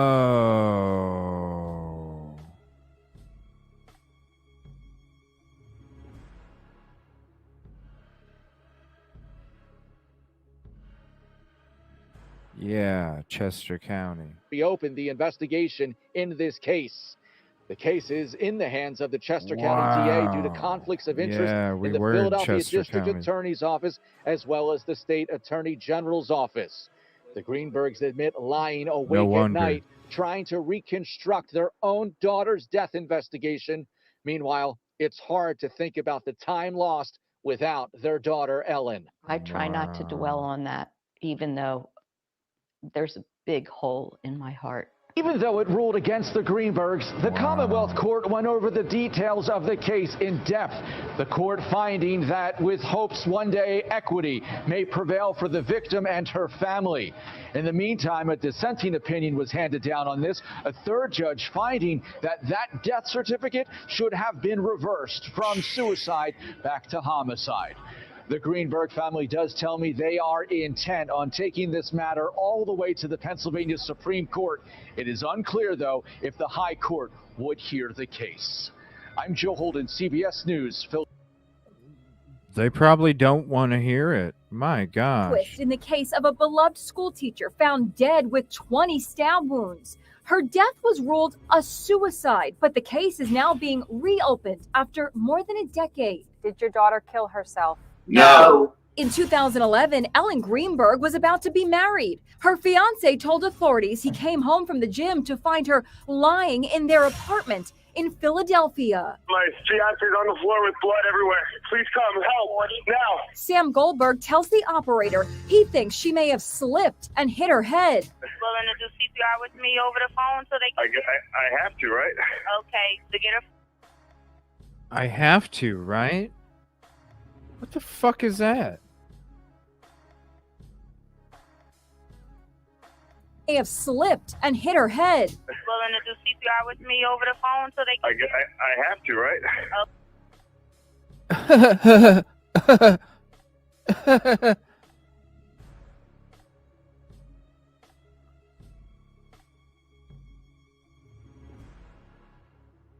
Yeah, he has to, with a little giggle, right? And hit her head. Willing to do CPR with me over the phone so they can... I have to, right? Okay, to get her flat on her back, bare her chest. Okay, you want to rip her shirt off?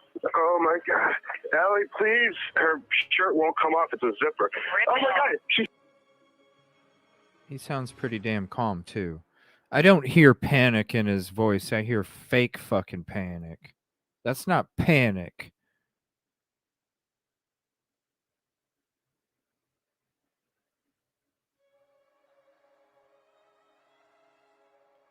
Oh my gosh, studio light, don't turn off. That's fake panic. And hit her head. Willing to do CPR with me over the phone so they can... I have to, right? Okay, to get her flat on her back, bare her chest. Okay, you want to rip her shirt off? Oh my giggle. God, Allie, please. Her shirt won't come off. It's a zipper. Yeah, my studio light's still on. Studio light, please don't turn off. I mean, I just copied that, and I'm talking about a fucking studio light. What He thinks she may have slipped and hit her head. Willing to do CPR with me over the phone so they can... I have to, right? Okay, to get her flat on her back, bare her chest. Okay, you want to rip her shirt off? Oh my God, Allie, please. Her shirt won't come off. It's a zipper. Oh my God, she stabbed herself. Where? She fell on a knife. Oh no, her knife's sticking out. Her what? There's a knife sticking out of her heart. Oh, she stabbed herself? I guess so. I don't know where she fell on it. I don't know. Ellen had 20 stab wounds, 10 on the back of her neck, 1 to the scalp, also stabbed in the abdomen, and 8 times to the chest. Ellen's death was at first ruled a homicide, but that was later changed to a suicide. Her parents have spent the last 11 years fighting that ruling. Sandy and Josh Greenberg even commissioned this image to show how improbable it is their 27-year-old daughter could stab herself that many times. The authorities trying to make us believe that our daughter committed suicide when she didn't is just reprehensible. This young bride-to-be is stabbed over 20 times and is deemed a suicide. Now prosecutors have agreed to review the case. If it's not a suicide, as we believe, well, then Ellen was murdered, which means there's a murderer or murderers among us. Do you feel that there's hope? We hope so. We're not going to let this go.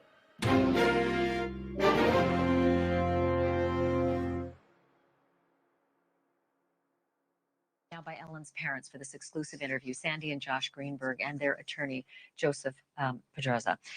Thank you all for being here. And first, Sandy and Josh, may I please extend my condolences. I know it's been 10 years, but I don't think it ever gets better, certainly with the added struggles that you have had. Sandy, what answers did they give you originally when I can only assume you said it is preposterous that this could be ruled a suicide? Number one, we were never given any answers.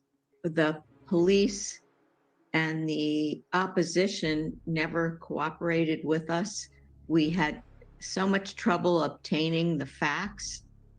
We had to pretty much, we tried and tried and tried. It was frustrating, but we wanted to get to the truth.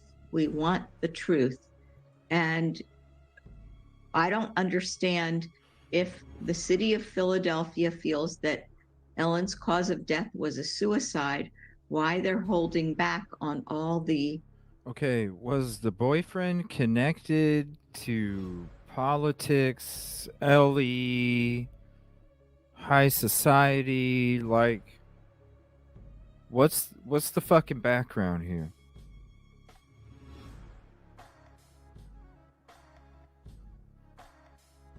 Why would the police? I'm going to be honest with you. With the fake ass 911 call, if you did a proper interrogation, when you do a proper interrogation, that dude right there with how fake that 911 call is, you're going to break his ass down real quick. So if you would have pulled this dude in for an interrogation, his ass would have broke down real quick because he can't play fake very great. So how in the hell, what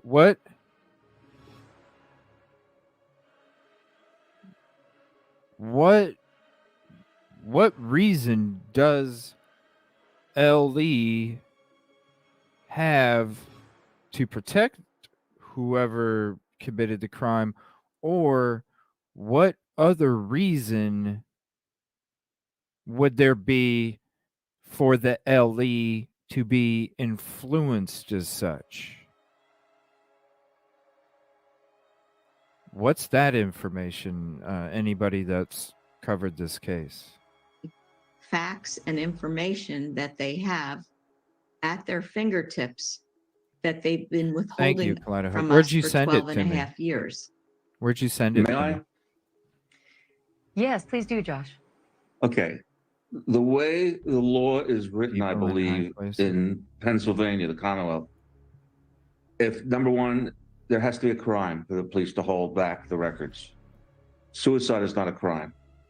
Number two, the investigation is over. There is no investigation.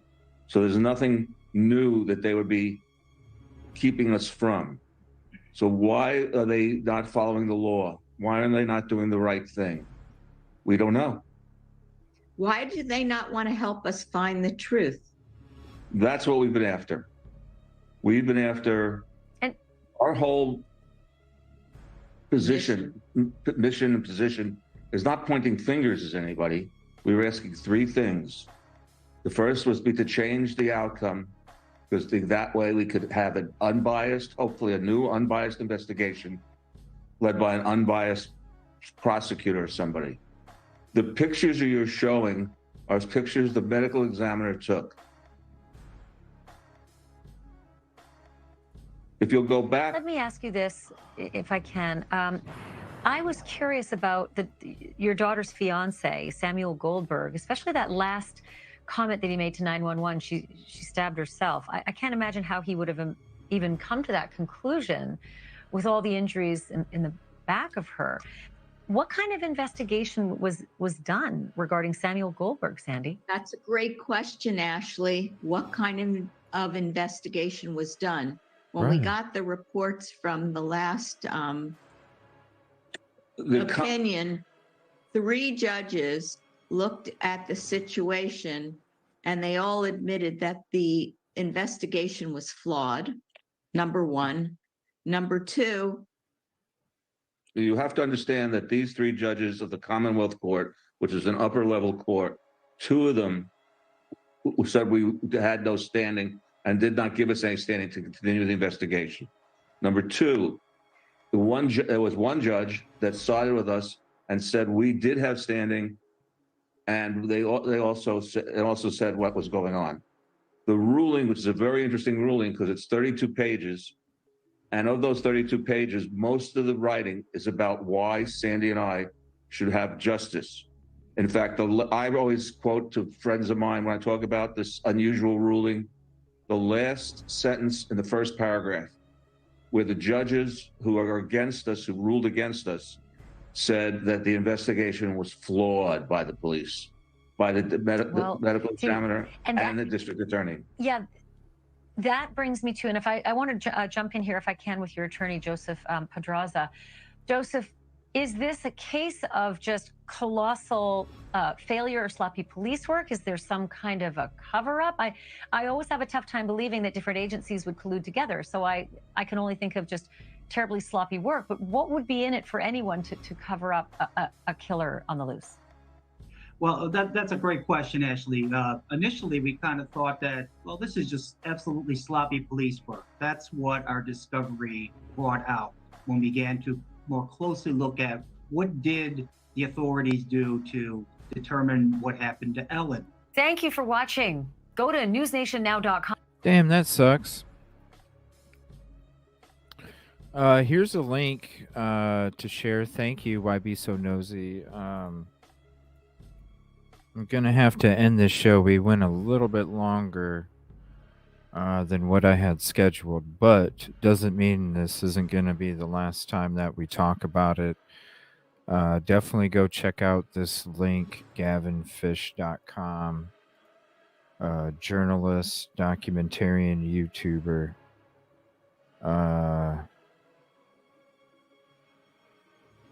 Man, let me save this as well.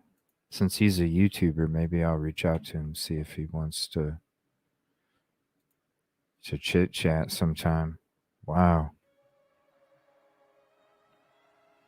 That's I can't believe that shit. What the fuck, man? Yeah, this is not going to be the last time we're talking about that. He has everything. I don't know. I'll reach out to him. I'll see. I got a couple busy days here prepping for a trip, but I'll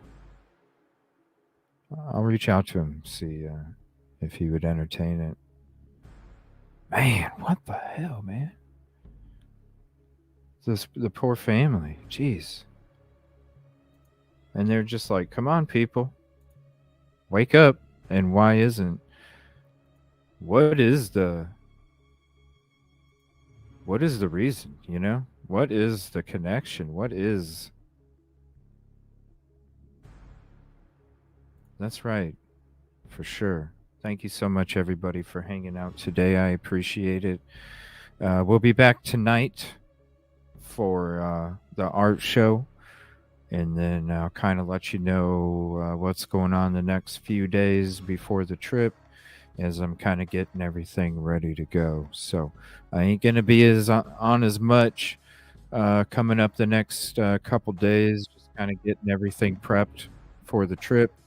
I need to make sure that I focus all my time and my energy on those things. I might release some short videos, highlights here and there, but I won't be doing any lives probably tomorrow. Maybe, I don't know. We'll see. I'll let you guys know more later. I'm still kind of working out the logistics of everything, but I'll let you guys know as soon as I know what's up. But thank you, everybody. Appreciate you.